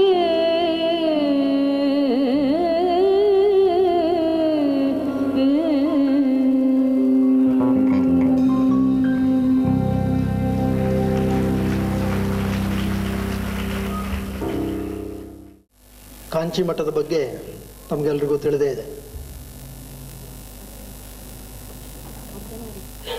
ಕಾಂಚಿ ಮಠದ 66ನೇ ಪೀಠಾಧಿಪತಿಗಳ ಹೆಸರೂ ಸಹ ಚಂದ್ರಶೇಖರೇಂದ್ರ ಸರಸ್ವತಿ ಮಹಾಸ್ವಾಮಿಗಳು. ಇವರಿಗೆ ಈ ಸ್ವಾಮಿನಾಥನ್ ಬಗ್ಗೆ ಮೊದಲಿಂದಾನೇ ಏನೋ ವಿಶೇಷ ಕಾಳಜಿ. ತಂದೆ ಯಾವೆಲ್ಲಾರು ಇವ್ರ ದರ್ಶನಕ್ಕೆ ಕರ್ಕೊಂಡೋದ್ರೆ ಅವ್ರ ಕಡೆ ನೋಡೋದು, ಕಳಿಸೋದು. ಒಂದು ದಿವಸ ತಂದೆಗೆ ಹೇಳಿದ್ರಂತೆ, ಆ ಹತ್ತಿರದ ಊರಲ್ಲಿ ವಾಸ್ತವ್ಯ ಇದ್ದಾಗ, ನೋಡಿಪ್ಪ ನಿಮ್ಗಾಗದೇ ಇದ್ರೂ ಪರವಾಗಿಲ್ಲ, ಈ ಸ್ವಾಮಿನಾಥನ್ ಆಗಾಗ್ಗೆ ಈ ಕಡೆ ಕಳಿಸ್ತಾ ಇರಿ ಅಂತ. ಅಂದರೆ ಅವ್ರು ಆಗಲೇ ಕಂಡುಕೊಂಡಿದ್ರು ಮುಂದಿನ ಪೀಠಾಧಿಪತ್ಯ ಯಾರಿಗೆ ವಹಿಸಬೇಕು ಅಂತ. ಆದರೆ ಸ್ವಾಮಿನಾಥನ್ ಬಹಳ ಬುದ್ಧಿವಂತ. ಆರ್ಕಾಟ್ ಅಮೆರಿಕನ್ ಮಿಷನ್ ಹೈಸ್ಕೂಲ್ನಲ್ಲಿ ಓದ್ತಾ ಇದ್ದಂಥ ಹುಡುಗ. 1ನೇ ತರಗತಿಯಲ್ಲಿ ಇದ್ದಾಗಲೇ ಒಂದು ಸರ್ತಿ ಅಲ್ಲಿ ಇನ್ಸ್ಪೆಕ್ಟರ್ ಒಬ್ಬರು ಪರೀಕ್ಷೆಗೆ ಬಂದಿದ್ರಂತೆ. ಈ ಹುಡುಗ ಚೆನ್ನಾಗಿ ಮಾತಾಡೋದ್ಕೊಳ್ಳಿ ಕೇಳಿ ಹೇಳಿದ್ರಂತೆ, ಓದು. ಒಂದು ಪುಸ್ತಕ ಕೊಟ್ಟರು, ಗಿರಗಳವಾಗಿ ಓದ್ಬಿಟ್ಟ. ಖುಷಿ ಆಗ್ಬಿಟ್ಟು 2ನೇ ಕ್ಲಾಸ್ ಪುಸ್ತಕ ತಂಡ್ರಿ ನೋಡೋಣ ಹೆಂಗೆ ಓದ್ತಾನೆ ಅಂತ. 2ನೇ ಕ್ಲಾಸ್ ಪುಸ್ತಕನ ಸ್ಪಷ್ಟವಾಗಿ ಒಂದು 10ನೇ ತರಗತಿವರೆಗೆ ಹೇಗೆ ಓದ್ತಾರೋ ಹಾಗೆ. It was very spontaneous. 3ನೇ ಕ್ಲಾಸಿಗೆ ತರಿಸ್ತಿರಂತೆ, ಅದನ್ನೂ ಚೆನ್ನಾಗಿ ಓದ್ಬಿಟ್ರು. ಅದ ತಕ್ಷಣ ಅವ್ರು ಹೇಳಿದ್ರಂತೆ, ಇವನ್ನ ಯಾಕೆ 1ನೇ ಕ್ಲಾಸಲ್ಲಿ ಕೂರಿಸ್ತೀರಾ, 3ನೇ ಕ್ಲಾಸಿಗೆ ಪ್ರಮೋಷನ್ ಕೊಟ್ಬಿಡಿ ಅಂತ. 3ನೇ ಕ್ಲಾಸಿಗೆ ಪ್ರಮೋಷನ್ ಕೊಟ್ಟರು. ಅಲ್ಲಿ ಶೇಕ್ಸ್ಪಿಯರ್ ನಾಟಕ ಮಾಡ್ತಾರೆ. ಶೇಕ್ಸ್ಪಿಯರ್ ನಾಟಕದಲ್ಲಿ ಪ್ರಥಮ ಬಹುಮಾನ ಬರುತ್ತೆ. ಅಷ್ಟೇ ಅಲ್ಲ, ಬೈಬಲ್ ಕಂಠಪಾಠ ಸ್ಪರ್ಧೆಯಲ್ಲಿ ಪ್ರಥಮ ಬಹುಮಾನ ಬರುತ್ತೆ. ಅದು ಇವರ ವ್ಯಕ್ತಿತ್ವ. ಇಂಥ ಮಗನ ಬಗ್ಗೆ ಕನಸುಗಳನ್ನು ಕಾಣ್ತಕ್ಕಂಥದ್ದು ತಾಯಿ ತಂದೆಗಳ ಒಂದು ಸಹಜ ಸ್ವಭಾವ. ಒಮ್ಮೆ 5 ವರ್ಷ ಇವ್ರಿಗಾಗಿದ್ದಾಗ ಸ್ವಾಮಿನಾಥನ್ಗೆ ಇವ್ರ ತಂದೆ ಸುಬ್ರಹ್ಮಣ್ಯ ಶಾಸ್ತ್ರಿಗಳು ಚಿದಂಬರಂಗೆ ಅವ್ರನ್ನ ಕರ್ಕೊಂಡು ಹೋಗ್ತಾರೆ. ತಾಯಿ ಮನೆಯಲ್ಲೇ ಉಳ್ಕೊಳ್ಳೋವಂಥ ಸಂದರ್ಭ ಇರುತ್ತೆ. ಚಿದಂಬರ ಕರ್ಕೊಂಡು ಹೋಗ್ತಾರೆ. ಅಲ್ಲಿ ರಾತ್ರಿ ಉತ್ಸವ. ಮಗು ನಿದ್ದೆ ಮಾಡಿಬಿಟ್ಟಿರುತ್ತೆ ಅಂತೇಳಿ ತಮ್ಮ ಬಳಗದವರ ಒಂದು ಮನೆಯಲ್ಲಿ ಮಗುವನ್ನು ಮಲಗಿಸಿ ತಾವು ಉತ್ಸವ ನೋಡೋಕ್ಕೆ ಹೋಗ್ತಾರೆ. ಎಂದೂ ನಡೆಯದ ಒಂದು ಅಗ್ನಿ ಪ್ರಮಾದ ಅಲ್ಲಿ ನಡೆದು 100 ಜನ ಅಲ್ಲಿ ಮರಣವನ್ನು ಹೊಂದ್ತಾರೆ. ಭಾಳ ದುಃಖದ ಒಂದು ಘಟನೆಯಲ್ಲಿ ನಡೆದೋಗುತ್ತೆ. ಇವರು ಹೇಗೋ ಮಾಡಿ ತಪ್ಪಿಸ್ಕೊಂಡು ಓಡಿ ಬರ್ತಾರೆ. ಮಗು ನೆಮ್ಮದಿಯಾಗಿ ಮಲಗಿರೋದನ್ನು ಕಂಡು ಸಂತಸ ಪಡ್ತಾರೆ. ಅದೇ ದಿವಸ ಸ್ವಾಮಿನಾಥನ ತಾಯಿ ಮಹಾಲಕ್ಷ್ಮಮ್ಮಂಗೆ ಒಂದು ಕನಸು, ಚಿದಂಬರಮಲ್ಲಿ ಅಗ್ನಿ ಅವಘಡ ನಡೆದಿರ್ತಕ್ಕಂಥದ್ದು. ಆಕೆಗೆ ಆ ಕನಸು ಬಿದ್ದಿರುತ್ತೆ. ಆಕೆ ತಳಮಳದಿಂದ ಇರ್ತಾಳೆ. ರಾತ್ರಿಯೆಲ್ಲ ದೈವ ಸ್ಮರಣೆಯಲ್ಲೇ ಎದ್ದಿದ್ಲಂತ ಆ ತಾಯಿ. ಇವರು ಬೆಳಗಿನ ಜಾವ ಮಗುನ ಕರ್ಕೊಂಡು ಹೋದರು. ಈಕೆ ಕಾಯ್ತಾ ಇದ್ದವಳೆ ಬಂದವರನ್ನ ಕಂಡು, ಮಗು ನಿನಗೇನಾಗಲಿಲ್ವಲ್ಲ ಅಂತೇಳಿ ಆ ಸ್ವಾಮಿನಾಥನನ್ನು ಅಪ್ಪಿ ಮುದ್ದಾಡಿ, ಲೋ ಗಿಣಿ, ನಿನ್ನನ್ನೆಂದೂ ನನ್ನಿಂದ ದೂರ ಮಾಡಲ್ಲ. ಇನ್ಮೇಲೆ ನನ್ನ ಜೀವನದಲ್ಲಿ ನಿನ್ನನ್ನೆಂದೂ ಎಲ್ಲೂ ಕಳಿಸಲ್ಲ. ನೀನು ನನ್ನ ಜೊತೆನೇ ಇರಬೇಕು. ಅಷ್ಟೇ ಯಾಕೆ ನಿಮ್ಮ ಅಪ್ಪನ ಜೊತೆನೇ ಎಲ್ಲೂ ಕಳಿಸಲ್ಲ ಅಂದ್ಲಂತೆ. ಆದರೆ ಭಗವಂತನ ನಿಯಮನ ಬೇರೆಯದೇ ಆಗಿತ್ತು. 66ನೇ ಪೀಠಾಧಿಪತಿಗಳಿಗೆ ಸ್ಮಾಲ್ ಪಾಕ್ಸ್ ಸಫರಿಂಗ್. ಆಗ ಅವರಲ್ಲಿ ಅಧ್ಯಯನ ಮಾಡ್ತಾ ಇದ್ದಂಥ ಮತ್ತೊಬ್ಬ ಬಾಲಕ ಸ್ವಾಮಿನಾಥನ ದೊಡ್ಡಮ್ಮನ ಮಗ. ಅವರಿಗೆ ಪಟ್ಟಾಭಿಷೇಕವನ್ನು ವಹಿಸಿದ್ರು. ಆತ ಗುರುಗಳ ಸೇವೆಯಲ್ಲೇ ಇದ್ದ. ಪಟ್ಟಾಭಿಷೇಕವನ್ನು ವಹಿಸಿದಾಗ ಸ್ವಾಮಿನಾಥನ ತಾಯಿ ಮತ್ತು ಈ ಯಾರು ಹೊಸದಾಗಿ 67ನೇ ಪೀಠಾಧಿಪತ್ಯವನ್ನು ವಹಿಸಿಕೊಂಡಂಥ ಬಾಲಕ ಸ್ವಾಮಿನಾಥನ ದೊಡ್ಡಮ್ಮನ ಮಗ, ಆ ದೊಡ್ಡಮ್ಮನಿಗೆ ಸ್ವಾಂತನ ಹೇಳೋದಕ್ಕೆ ಸ್ವಾಮಿನಾಥನ್ ತಾಯಿ ಮತ್ತು ಆ ದೊಡ್ಡಮ್ಮ ಆ ಪೀಠಾಧಿಪತ್ಯ ವಹಿಸ್ಕೊಂಡಿದ್ದಂಥ ಪೀಠಾಧಿಪತಿಯ ತಾಯಿ ಅವರೆಲ್ಲರೂ ಕಂಚಿಗೆ ಹೋಗ್ತಾರೆ. ಟ್ರೈನಲ್ಲಿ ಹೋಗಿ ಇಳಿತಾರೆ. ಹೋಗಿ ಕಂಚಿ ಮಠದ ಆವರಣಕ್ಕೆ ಹೋಗ್ತಾರೆ. ಅಲ್ಲಿ ಕುಮಾರಕೋಷ್ಟಂ ಅಂತ ಒಂದು ಕೊಳ ಇದೆ. ಕೊಳದಲ್ಲಿ ಸ್ವಾಮಿನಾಥನ ಸ್ನಾನಕ್ಕೆ ಇಳಿತಾರೆ. ಸ್ನಾನ ಮಾಡಿರ್ತಾರೆ. ತಕ್ಷಣ ಒಂದು ಕುದುರೆ ಗಾಡಿ ಬರುತ್ತೆ. ಬಂದು ಅದು ಒಬ್ಬ ವ್ಯಕ್ತಿ ಅಲ್ಲಿ ಬಂದು ಸ್ವಾಮಿನಾಥನ್ಗೆ ಹೇಳ್ತಾನೆ, ಬಾರಪ್ಪ ನಿನ್ನ ಕರಿತಾ ಇದ್ದಾರೆ. Cousin brother. ಇವ್ರು ಅಂದ್ಕೊಂಡ್ರು ಕರಿತಾ ಇದ್ದಾರೆ, ಪ್ರಾಯಶಃ ಇವರು ಪೀಠಾಧಿಪತಿ ಆಗಿದ್ದಾರಲ್ಲ, ಮೋಸ್ಟ್ಲಿ ಅದಕ್ಕೆ ನನಗೇನೋ ಸ್ಪೆಷಲ್ ಟ್ರೀಟ್ಮೆಂಟ್. ಹೌದಾ ಅಂದು ಹತ್ತಿದ್ರು ಗಾಡಿ. ಮಿಕ್ಕವರು ಅಂದರು, ಇಲ್ಲ ಅವರೆಲ್ಲ ಬೇರೆ ಗಾಡೀಲಿ ಬರ್ತಾರೆ, ಈ ಗಾಡೀಲಿ ನೀನು ಒಬ್ಬರೇ ಅಂದರು. ಪ್ರಾಯಶಃ ಏನೋ ಅರ್ಜೆಂಟ್ ಕೆಲಸ ಇರ್ಬೋದು. ಯಾಕೆ ಇನ್ನೂ ಎಷ್ಟು ಇವ್ರಿಗೆ ಆಗ ವಯಸ್ಸು 13. ಇವ್ರು ಅಂದ್ಕೊಂಡ್ರು ನನಗೇನೋ ಭಾರಿ ಜವಾಬ್ದಾರಿ ಕೊಡ್ತಾರೆ ಅಂತ ಇವ್ರ ಲೆಕ್ಕ. ಖುಷಿಯಾಗೆಲ್ಲ ನೋಡ್ಕೊಂಡು ಹೋಗ್ತಾ ಇದ್ರಂತೆ. ಗಾಡಿ ಸ್ವಲ್ಪ ದೂರ ಹೋದ್ಮೇಲೆ ಇವ್ರನ್ನ ಕರ್ಕೊಂಡು ಹೋದಂಥ ವ್ಯಕ್ತಿ ಹೇಳ್ತಾನೆ, ಸ್ವಾಮಿ ಪ್ರಾಯಶಃ ನೀವು ಇನ್ನು ನಿಮ್ಮ ತಾಯಿ ತಂದೆನ ನೋಡುವಂಗಿಲ್ಲ. ಏನು ನೋಡಿದಿರೋ ಇದು ಕಡೆ. ಇವ್ರಿಗೆ ಗೊತ್ತಾಗಲಿಲ್ಲ. ಏನು ಅಂದರು. ಏನಿಲ್ಲ, ಪೀಠಾಧಿಪತ್ಯವನ್ನು ನಿಮಗೆ ವಹಿಸೋದಕ್ಕೆ ತೀರ್ಮಾನ ಮಾಡಿದ್ದಾರೆ. ಈಗ ಪೀಠಾಧಿಪತಿ ಆಗಿರ್ತಂಥ ಗುರುಗಳಿಗೂ that smallpox is infected. We don't know how long is going to be there. ಈಗ ನಿಮ್ಮನ್ನು ಕರ್ಕೊಂಡು ಹೋಗ್ತಾ ಇರೋದು ಪೀಠಾಧಿಪತ್ಯವನ್ನು ವಹಿಸ್ಕೊಳ್ಳೋದಕ್ಕೆ ಅಂದರು. ಇವ್ರಿಗೇನು ಗೊತ್ತಾಗಲಿಲ್ಲ. ಒಂದು ಗೊಳೋ ಅಂತ ಅಳಕ್ಕೆ ಶುರು ಮಾಡಿ ರಾಮ ರಾಮ ರಾಮ ರಾಮ ಅಂತ ಆ ಗಾಡಿನಲ್ಲಿ ಬೋರ್ಲ್ ಮಲ್ಕೊಂಬಿಟ್ರಂತೆ. ಹೋದರು, ಪೀಠಾಧಿಪತ್ಯವನ್ನು ವಹಿಸ್ಕೊಂಡ್ರು, ಕಾಷಾಯವನ್ನು ಧರಿಸಿದ್ರು. ಅವ್ರಿಗೇನೂ ಗೊತ್ತಿರಲಿಲ್ಲ, ಸಂಸ್ಕೃತದ ಅರಿವೇ ಇರಲಿಲ್ಲ, ವೇದಗಳ ಅಧ್ಯಯನದ ಹಿನ್ನೆಲೆ ಇರಲಿಲ್ಲ. ಇವರಿಗೆ ಕಾಷಾಯವನ್ನು ತೊಡಿಸಿದ್ರು. 67ನೇ ಪೀಠಾಧಿಪತಿಗಳು ಆಗಲೇ ದೇಹವನ್ನು ತ್ಯಾಗ ಮಾಡಿದ್ರು. 68ನೇ ಪೀಠಾಧಿಪತಿಗಳಾಗಿ 13 ವರ್ಷದ ಬಾಲಕ ನಿಂತ. ತಾಯಿ ಬರ್ತಾಳೆ. ಯಾವ ತಾಯಿ ಸಮಾಧಾನ ಮಾಡೋಕ್ಕೆ ಅಂತ ಬಂದಿದ್ಲೋ ಆ ತಾಯಿಗೆ ಆಘಾತ ಕಾದಿತ್ತು. ಆದರೆ ಅದು ಲೋಕದ ಉದ್ಧಾರಕ್ಕಾಗಿ ಆಗಿತ್ತು. ಹೀಗೆ 13 ವರ್ಷದ ಬಾಲಕ ಕಾಂಚಿ ಪರಮಾಚಾರ್ಯರಾದರು. ಅವರ ಬಗ್ಗೆ ಮತ್ತಷ್ಟನ್ನು ತಿಳಿದುಕೊಳ್ಳೋಣ. ಅದಕ್ಕೆ ಮುನ್ನ ಪಲ್ಲವಿಯವರಿಂದ ಮತ್ತೊಂದು ಸುಶ್ರಾವ್ಯ ಗಾಯನ.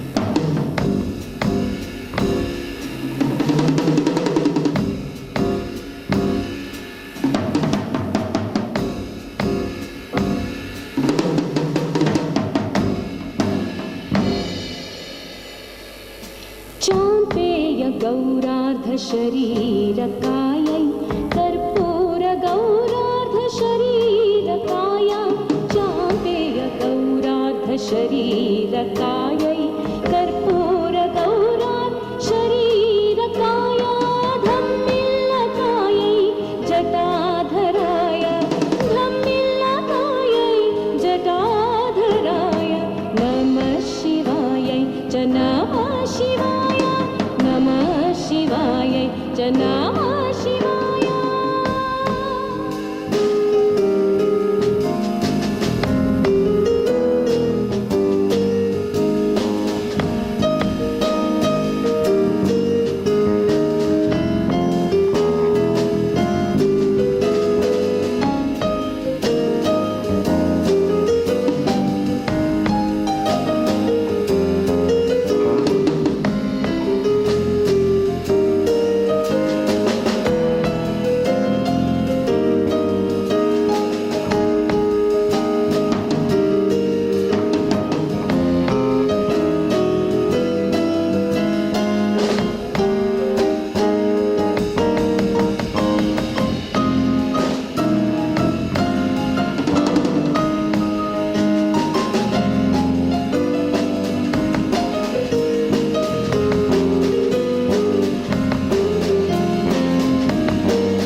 चर्चितायै चितारजपुञ्जविचर्चिताया कस्तूरिका कुङ्कुमा चर्चितायै चितारजपुञ्जविचर्चिताया कृतस्मरायै विकृतस्मराय कृतस्मरायै विकृतस्मराय नमः शिवाय च नमः शिवाय नमः शिवाय च नमः शिवाय।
कङ्कणनूपुरायै पादाब्जराजध्वनिनूपुराय झणत्पणत्कङ्कणनूपुरायै पादाब्जराजध्वनिनूपुराय हेमाङ्गदायै भुजगङ्गदाय हेमाङ्गदाय भुजङ्गदाय नमः शिवायै च नमः शिवाय नमः शिवाय नमः शिवाय।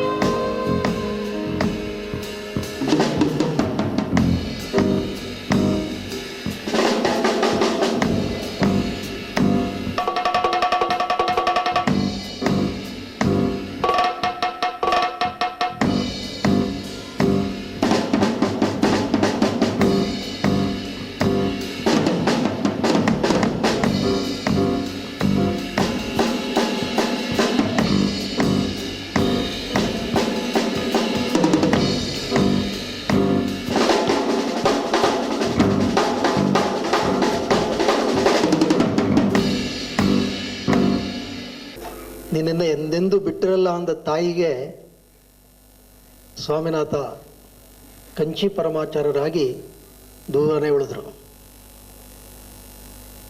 ಆಮೇಲೆಂದೂ ಅವರು ಪರಸ್ಪರ ಭೇಟಿಯಾಗಿದ್ದೇ ಇಲ್ಲ. ಅಷ್ಟು ಕಟ್ಟುನಿಟ್ಟಾಗಿ ನಿಯಮವನ್ನು ಪರಮಾಚಾರ್ಯರು ಪಾಲಿಸಿದರು. ಕಾಲಾನುಕ್ರಮದಲ್ಲಿ ಯಾವುದೋ ಒಂದು ಊರಿನಲ್ಲಿ ಇವರಿದ್ದಾಗ ಇವರ ಮಾತುಗಳನ್ನು ಕೇಳೋದಕ್ಕೆ ತಾಯಿ ಬಹಳ ಉತ್ಸುಕಳಾಗಿ ಸಭೆಗೆ ಬಂದಿದ್ರಂತೆ. ಸ್ವಾಮಿನಾಥನ್ಗೆ ವಿಷಯ ಗೊತ್ತಾಯಿತು. ತಕ್ಷಣವೇ ಅವರು ಸ್ಥಳವನ್ನೇ ಬದಲಾಯಿಸ್ಬಿಟ್ರಂತೆ. ಮರುದಿನಾನೇ ನಾನು ಈ ಊರಲ್ಲಿ ಹೆಚ್ಚು ಉಳಿಬಾರದು ಅಂತೇಳಿ ಬೇರೆಯವ್ರು ಹೊಟ್ಟೋಗ್ಬಿಟ್ರಂತೆ. ಅಷ್ಟು ಕಟ್ಟುನಿಟ್ಟಾಗಿ ಪಾಲಿಸಿದವರು. 13 ವರ್ಷದ ಬಾಲಕ ಕೈಯಲ್ಲಿ ಸತ್ಯದಂಡ ಕೊಟ್ಟರು. ಪಾಪ ಏನೂ ಗೊತ್ತಿರಲಿಲ್ಲ. ಅವರೊಡನೆ ಆಗ ಅವ್ರಿಗೆ ಬೆಂಬಲವಾಗಿ ನಿಂತವರು ಇಬ್ಬರು ಮಹಾನ್ ವ್ಯಕ್ತಿಗಳು. ಇವ್ರ ಬಗ್ಗೆನೂ ಪರಮಾಚಾರ್ಯರು ಬಹಳವಾಗಿ ಹೇಳ್ಕೊಂಡಿದ್ದಾರೆ. ರಾಮಕೃಷ್ಣ ಅಯ್ಯರ್ ಮತ್ತು ಪಶುಪತಿ ಅಯ್ಯರ್. ಇವರು ತಮ್ಮ ವೈಯಕ್ತಿಕ ಸಾಧನೆಗಳನ್ನು ಬದಿಗೊತ್ತಿ ಈ ಒಂದು ಬಾಲಕನನ್ನ ಉನ್ನತ ಸ್ಥಾನಕ್ಕೆ ಏರಿಸಬೇಕು ಅಂತೇಳಿ ಪ್ರಯತ್ನ ಪಡ್ತಾರೆ. ಅದರಲ್ಲೂ ಪಶುಪತಿ ಅಯ್ಯರ್ ಅವರು ಮಾತಿಗೆ ಇವರಿಗೆ ಎಚ್ಚರ ಕೊಡೋರು, ಹೀಗಿರ್ಬೇಕು ಹಾಗಿರ್ಬೇಕು. ಯಾಕೆಂತ ಹೇಳಿದ್ರೆ ಪಾಪ ಬಾಲಕ 3 ಹೊತ್ತು ತಿಂತಿದ್ದಂಥ ಬಾಲಕನಿಗೆ 2 ಹೊತ್ತು ಸರಿಯಾಗಿ ತಿನ್ನೋಂಗಿಲ್ಲ. 8 ಗಂಟೆ ಕಾಲ ಕಣ್ತುಂಬ ನಿದ್ದೆ ಮಾಡ್ತಿದ್ದಂಥ ಬಾಲಕನಿಗೆ ಏಕಾಏಕಿ 2 ರಿಂದ 3 ಗಂಟೆ ಕಾಲ ಅಷ್ಟೇ ನಿದ್ದೆ. ಅಷ್ಟೊಂದು ಕೆಲಸ. ಪೀಠಾಧಿಪತಿ ಅಂತ ಹೇಳಿದ್ರೆ ಸುಲಭ ಅಲ್ಲ. ಎಲ್ಲಕ್ಕೂ ಹೊಂದ್ಕೋಬೇಕು. ಸತ್ಯದಂಡವನ್ನು ಹಿಡ್ಕೊಂಡು ಓಡಾಡ್ತಾ ಇರಬೇಕು. ಆ ಸ್ಥಾನದ ಒಂದು ಪ್ರತೀಕ. ಕೆಲವು ವೇಳೆ ಪಾಪ ಮರ್ತ್ಬಿಟ್ಟು ಓಡೋಗವ್ರಂತೆ. ಒಮ್ಮೆ ಪಶುಪತಿ ಅಯ್ಯರ್ ಅವರು ಸ್ವಲ್ಪ ಹೇಳಿದ್ರಂತೆ, ಈಗ ಮಾಡಬಾರ್ದು ನೀವು ಅಂತ. ಅವರು ಆಗ ಮನಸ್ಸಿಗೆ ತಗೊಂಡ್ರು. ಅದೇ ಅವತ್ತು ರಾತ್ರಿ ಸ್ವಲ್ಪ ದೀಪವನ್ನು ತೆಗ್ಸೋಣ ಅಂತೇಳಿ ಎಲ್ಲರೂ ಮಲಗಿದ್ದಾರೆ. ಪಶುಪತಿ ಅಯ್ಯರ್ ಅವರು ಒಳಗಡೆ ಹೋಗಿ ದೀಪ ತೆಗ್ಸಕ್ಕೆ ಕಂದೀಲು ತೆಗ್ಸಕ್ಕೆ ಹೋಗಿ ನೋಡ್ತಾರೆ. ನೋಡಿದ್ರೆ ಪರಮಾಚಾರ್ಯರು ಆ ಸತ್ಯದಂಡವನ್ನು ತಮ್ಮ ಬಟ್ಟೆಯಿಂದ ಮೈಗೆ ಬಿಗಿದ್ಕೊಂಡ್ಬಿಟ್ಟಿದ್ದಾರೆ. ಹಂಗೆ ನಿದ್ದೆ ಮಾಡ್ತಿದ್ದಾರೆ. ಇವರು ಎಬ್ಸಿ, ಏನು ಮಹಾಸ್ವಾಮಿಗಳು ಏನಿದು? ಇಲ್ಲ, ನೀವೇ ಹೇಳಿದ್ರಲ್ಲ ಇದನ್ನ ಹಿಡ್ಕೊಂಡಿರೋದು ಅಭ್ಯಾಸ ಆಗಬೇಕು ಅಂತ. ಇದಕ್ಕೆ ಅಭ್ಯಾಸ ಆಗ್ಬೇಕಾದ್ರೆ ಹೀಗೆ ಮಾಡಬೇಕು ಅಂದ್ರೆ ಆ ವಯಸ್ಸಿಗೆ ಅವರಲ್ಲಿ ಅಂಥ ಒಂದು ಪ್ರಬುದ್ಧತೆ ಬೆಳೆದ್ಬಿಟ್ಟಿತ್ತು. ಅವರಿಗೆ ವಿಶೇಷವಾದಂಥ ಶಿಕ್ಷಣವನ್ನು ಕೊಡೋದಕ್ಕೆ ಅನೇಕ ಮಹಾನ್ ವ್ಯಕ್ತಿಗಳು ಬಂದರು. ವೇದ ಪಾಠಗಳಲ್ಲಿ ಅವರಿಗೆ ತರಬೇತಿಯನ್ನು ಕೊಟ್ಟರು. ಅದರಲ್ಲಿ ಒಬ್ಬರು ಗಣಪತಿ ಶಾಸ್ತ್ರಿ ಅಂತ. ಇವರು ಒಮ್ಮೆ ಕಾವೇರಿ ನದಿ ದಡದಲ್ಲಿ ಇವ್ರಿಗೆ ಶಂಕರರ ಭಾಷ್ಯದ ಬಗ್ಗೆ ಹೇಳ್ತಾ ಇದ್ದಾರೆ. ಇವರು ಒಂದೇನೋ ಒಂದು ಕಡ್ಡಿ ತಗೊಂಡು ಆ ಮರಳಿನ ಮೇಲೆ ಏನೋ ಹೀಗೆ ಅಂತಿದ್ರಂತ. ಇದು ಗಣಪತಿ ಶಾಸ್ತ್ರಿಗಳು ಒಂಥರ ಆಯಿತು. ಅವರು ಮಹಾಮಹೋಪಾಧ್ಯಾಯರು. ಮಾರನೇ ದಿವಸ ಬಂದು, ಸ್ವಾಮಿಗಳಲ್ಲಿ ಕ್ಷಮೆ ಇರಲಿ, ನಾನು ಹೇಳ್ಕೊಡೋದು ಕಷ್ಟ ನಿಮಗೆ. ಇವರಂದ್ರಂತೆ, ಯಾಕೆ ಎಷ್ಟು ದಿವಸ ಹೇಳ್ಕೊಡ್ತಿದ್ರಲ್ಲ, ಏನಾಯಿತು? ಆ ಗಣಪತಿ ಶಾಸ್ತ್ರಿಗಳಂದ್ರಂತೆ, ಇಲ್ಲ ಏನಿಲ್ಲ, ನಾನು ಪಾಠ ಮಾಡಬೇಕಾದ್ರೆ ಶಿಷ್ಯರು ನನಗೆ ನಮಸ್ಕಾರ ಮಾಡ್ತಾರೆ, ಆದರೆ ಇಲ್ಲಿ ನಾನು ನಿಮ್ಗೆ ಹೇಳ್ಕೊಟ್ರು ನಾನು ನಿಮ್ಗೆ ನಮಸ್ಕಾರ ಮಾಡಬೇಕು. ನಿಮ್ಮ ಆಶ್ರಮದ ಹಿರಿಮೆ ಅದು. ಜೊತೆಗೆ ನಾನು ನನ್ನ ಬಳಿ ಶಿಕ್ಷಣಕ್ಕೆ ಬರತಕ್ಕಂಥವನ್ನ ಶಾಸಿಸ್ತೇನೆ, ಆದರೆ ಇಲ್ಲಿ ನೀವು ನನ್ನನ್ನು ಶಾಸಿಸ್ಬೋದು, ಹಾಗಾಗಿ ಇದು ಕಷ್ಟ. ಆಗ ಕಂಚಿ ಪರಮಾಚಾರ್ಯರು ಇನ್ನ ಬಾಲಕ ನಕ್ಕೆ ಹೇಳಿದ್ರಂತೆ, ಇಲ್ಲ ನನಗೆ ಗೊತ್ತಾಯ್ತು ನಿಮ್ದೇನು ತಾಪತ್ರಯ ಅಂತ. ನಿನ್ನೆ ನೀವು ಶಂಕರರ ಭಾಷ್ಯದ ಬಗ್ಗೆ ಮಾತನಾಡ್ತಾ ಇರಬೇಕಾದ್ರೆ ನಾನು ಕೋಲಿನಲ್ಲಿ ಏನೋ ಹೀಗೆ ಅಂತ ಇದ್ದೆ, ನೀವು ಅಂದ್ಕೊಂಡಿದ್ರೆ ನನಗೆ ಶ್ರದ್ಧೆ ಇಲ್ಲ ಅಂತ. ಕೇಳಿ, ಕೂತ್ಕೊಳ್ಳಿ ಶಾಸ್ತ್ರಿಗಳೇ, ನೀವೇನೇನು ಹೇಳಿದ್ರೆ ಎಲ್ಲ ಹೇಳ್ತೀನಿ, ಅದರಲ್ಲಿ ಏನಾದ್ರು ತಪ್ಪಿದ್ರೆ ನಂತರ ತಿಳಿಸಿ ಅಂತೇಳಿ ಆ ಇಡೀ ಗಂಟೆಯ ಪಾಠವನ್ನು ನಿರರ್ಗಳವಾಗಿ ಚಾಚೂ ತಪ್ಪಿಲ್ಲದೆ ಪುನರುಚ್ಚರಿಸಿ, ಇಷ್ಟೇ ಅಲ್ಲ ಗಣಪತಿ ಶಾಸ್ತ್ರಿಗಳೇ, ಇದನ್ನು ನೋಡುವ ಬೇರೆ ರೀತಿಯೂ ಇದೆ ಅಂತೇಳಿ ಎಲ್ಲವನ್ನು ಹೇಳ್ಬಿಟ್ರಂತೆ. ಆಗ ಆ ಗಣಪತಿ ಶಾಸ್ತ್ರಿಗಳು ಇವರಿಗೆ ನಮಸ್ಕಾರ ಮಾಡಿಬಿಟ್ಟು ಹೇಳಿದ್ರಂತೆ, ಇಲ್ಲ ನೀವು ಸಾಮಾನ್ಯದವರಲ್ಲ, ನೀವು ಅಪರ ಪರಮೇಶ್ವರ ಅವತಾರಿಗಳೇ ಆಗಿದ್ದೀರಾ, ಅಷ್ಟಿಲ್ಲದೆ ಇಷ್ಟೆಲ್ಲ ತಿಳ್ಕೊಳ್ಳೋದು ಅಸಾಧ್ಯ. ನಿಮಗೆ ಹೇಳ್ಕೊಡ್ತಕ್ಕಂಥ ಸೌಭಾಗ್ಯ ನನ್ನದಾಗಿರೋದಕ್ಕೆ ನಾನು ಆ ಭಗವಂತನನ್ನು ನಮಿಸ್ತೇನೆ. ದಯಮಾಡಿ ಇಡೀ ಶಂಕರ ಭಾಷ್ಯವನ್ನು ನಿಮಗೆ ಕಲಿಸುವ ಸದಾವಕಾಶವನ್ನು ನನಗೆ ಕೊಡಬೇಕು ಅಂತೇಳಿ ಅಡ್ಡ ಬಿದ್ದುಬಿಡ್ತಾರೆ. ಇದು ಪರಮಾಚಾರ್ಯರಿಗೆ ಇದು ಹೇಗೆ ಸರಸ್ವತಿ ಬಲಲ್ಲೋ ಇದು ನಾವು ಅರ್ಥ ಮಾಡ್ಕೊಳ್ಳೋದಕ್ಕೆ ಸಾಧ್ಯ ಇಲ್ಲ. ಅಷ್ಟೇ ಅಲ್ಲ, ಪಶುಪತಯ್ಯರವರು 18 ವರ್ಷಗಳ ಕಾಲ ಸತತವಾಗಿ ಇವರನ್ನು ಹಿಂಬಾಲಿಸಿ ಇವ್ರ ಜೊತೆಗಿರ್ತಾರೆ. ಆಮೇಲೆ ಪಶುಪತಯ್ಯರವ್ರಿಗೆ ಸ್ವಾಸ್ಥ್ಯ ತಪ್ಪುತ್ತೆ, ಕಡಲೂರಲ್ಲಿರ್ತಾರೆ ಅವರು. ಆಗ ಪರಮಾಚಾರ್ಯರು ಪ್ರವಾಸಕ್ಕೆ ಹೋಗ್ತಾರೆ ಒಮ್ಮೆ ಕಡಲೂರಿಗೆ. ಆಗ ಪರಮಾಚಾರ್ಯರು ಹೋಗ್ತಾ ಇದ್ದಾಗ ಪರಮಾಚಾರ್ಯರು ಇವ್ರ ಮನೆ ಮುಂದೆ ಹೋಗ್ತಾರೆ. ಪಶುಪತಯ್ಯರವರು ಇವರಿಗೆ ಬಂದು ನಮಸ್ಕಾರ ಮಾಡಿ ಮನೆಗೆ ಹೋಗ್ತಾರೆ. ಅದೇ ದಿವಸ ಪಶುಪತಿ ಅಯ್ಯರ್ ದೇಹತ್ಯಾಗವನ್ನು ಮಾಡ್ತಾರೆ. ಹೀಗೆ ಕಂಚಿ ಪರಮಾಚಾರ್ಯರು ಒಂದು ಅದ್ಭುತ ಶಕ್ತಿಯಾಗಿ ರೂಪುಗೊಳ್ತಾರೆ. ನಮ್ಮ ಆಧ್ಯಾತ್ಮಿಕ ಜಗತ್ತಿನ ಉಜ್ವಲ ಪ್ರಭೆಯಾಗಿ ನಮ್ಮನ್ನೆಲ್ಲ ಬೆಳಗ್ತಾರೆ.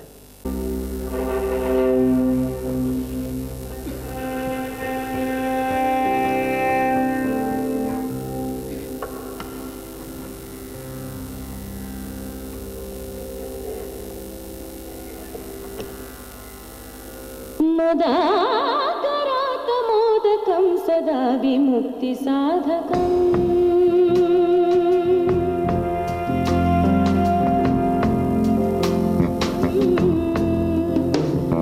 ಮೋದಕಂ ಸದಾ ವಿಮುಕ್ತಿ ಸಾಧಕಂ ಕಲಾಧರಾವತಂಸಕಂ ವಿಲಾಸಿ ಲೋಕರಕ್ಷಕಂ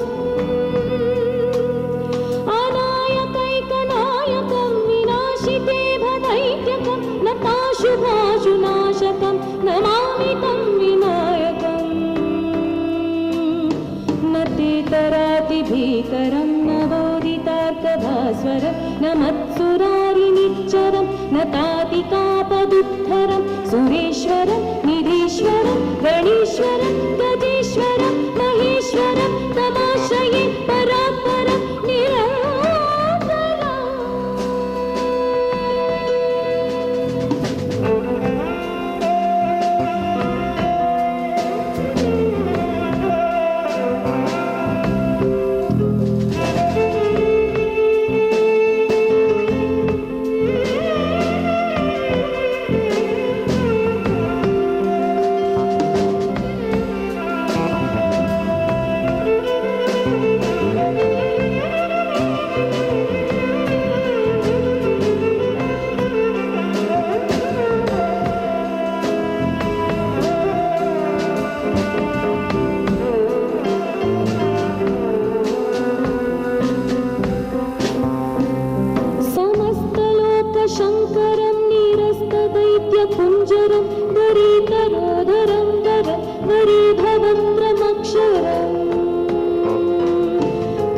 दयाकरं क्षमाकरं मुदाकरं यशस्करं मनस्करं नमस्कृता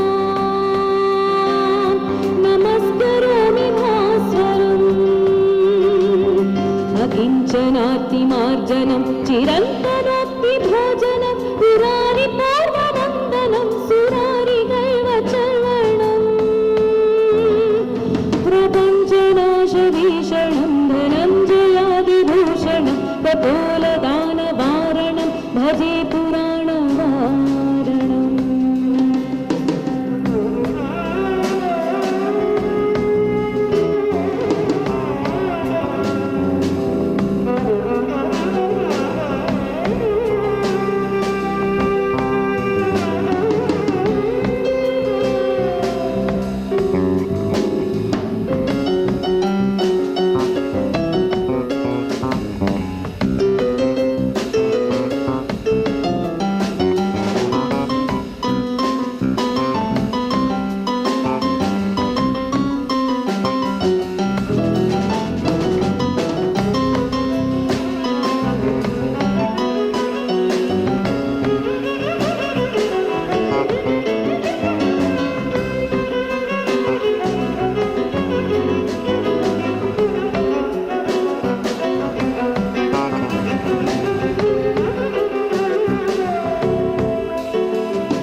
प्रपञ्चनाशभीषणं धनञ्जयादिभूषणं कपोलदानवारणं भजे पुराणवारणम् नितान्तकान्तदन्तकान्तिमन्तकान्तकात्मजम् अचिन्त्यरूपमन्तहीनमन्तराय कृन्तनम् नितान्तकान्तदन्तकान्तिमन्तकान्तकात्मजम् अचिन्त्यरूपमन्तहीनमन्तराय कृन्तनं हृदन्तरे निरन्तरं वसन्तमेव योगिनां तमेव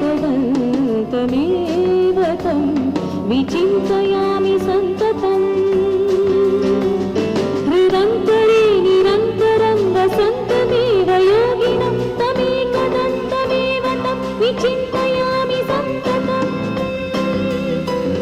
तमेकदन्तमेव तं विचिन्तयामि सन्ततम् तमेकदन्तमेव तं विचिन्तयामि सन्ततम्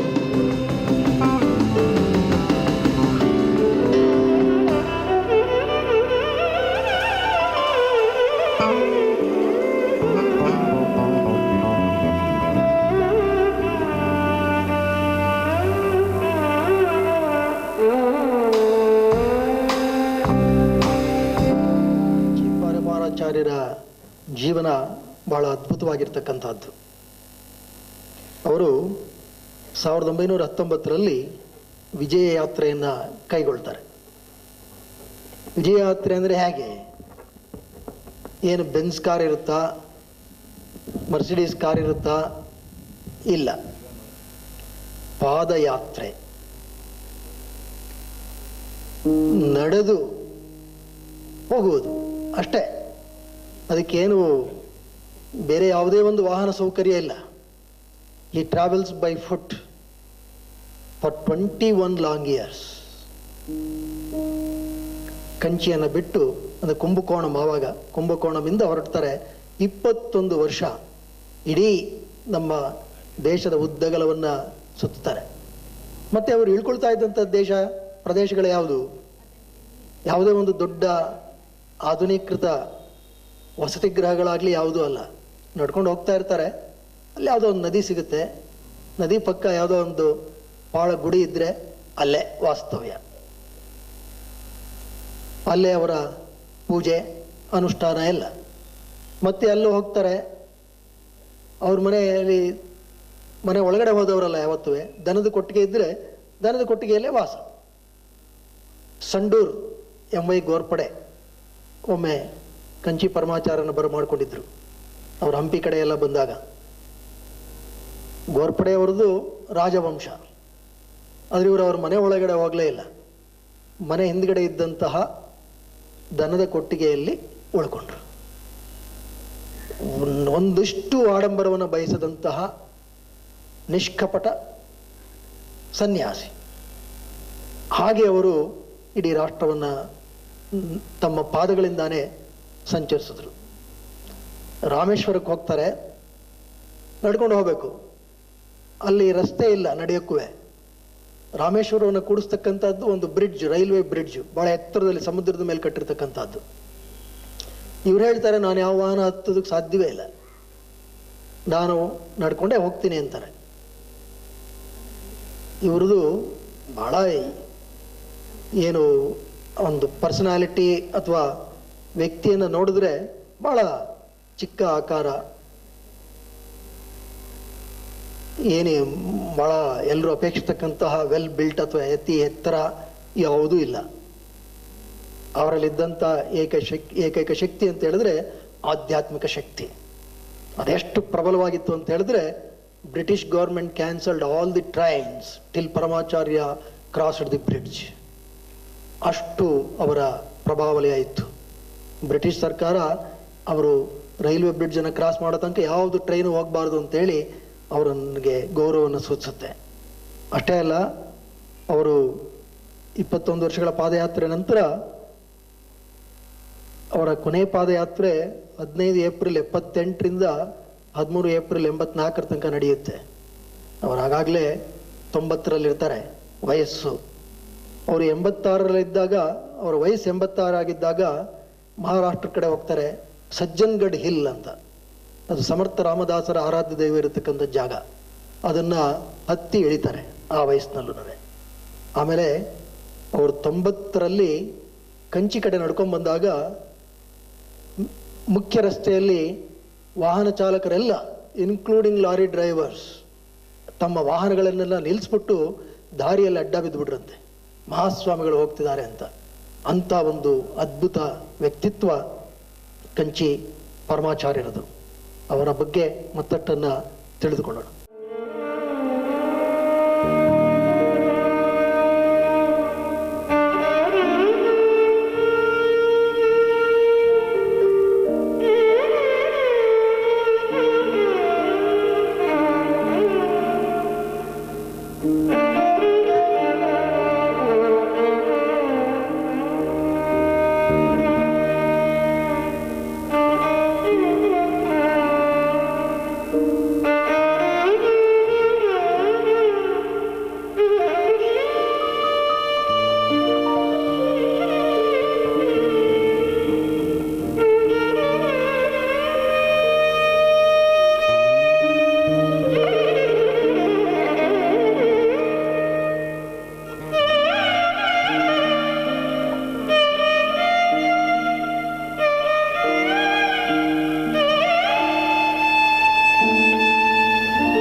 रत्नैकल्पितमानसं हिमजलै स्नानं च दिव्याम्बरं नानारत्नविभूषितं मृगमदामोदाङ्कितं चन्दनं रत्नैकल्पितमानसं हिमजलै स्नानं च दिव्याम्बरं नानारत्नविभूषितं मृगमदामोदाङ्कितं चन्दनं जाजी चम्पकबिल्वपत्ररचितं पुष्पं च धूपं तथा दीपं देवदयानिधे पशुपते हृत्कल्पितं गृह्यतां हृत्कल्पितं गृह्यताम्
विरचिते पात्रे घृतं पायसं भक्ष्यं पञ्चविधं पयोदधियुतं रन्ध्राफलं पानकं शाकानामयुतं जलं रुचिकरं कर्पूरखण्डोज्ज्वलं ताम्बूलं मनसा मया विरचितं भक्त्या प्रभो स्वीकुरु भक्त्या प्रभो स्वीकुरु।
निर्मलं वीणाभेरि मृदङ्गकाहलकलागीतं च नृत्यं तथा साष्टाङ्गप्रणति स्तुतिर्बहुविधा एतत्समस्तं मया सङ्कल्पेन समर्पितं तदविधो पूजागृहाण प्रभो पूजागृहाण प्रभो।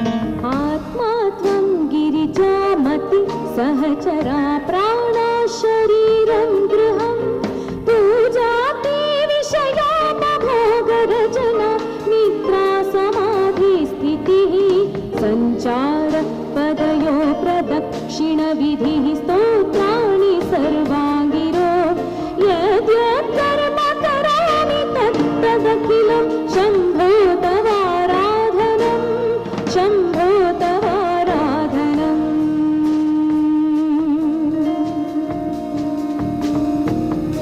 करचरणकृतं वा कायजं कर्मजं वा श्रवणनयनजं वा मानसं वा पराधम् विहितमहितं वा सर्वमेतत् क्षमस्व क्षमस्व क्षमस्व क्षमस्व क्षमस्व।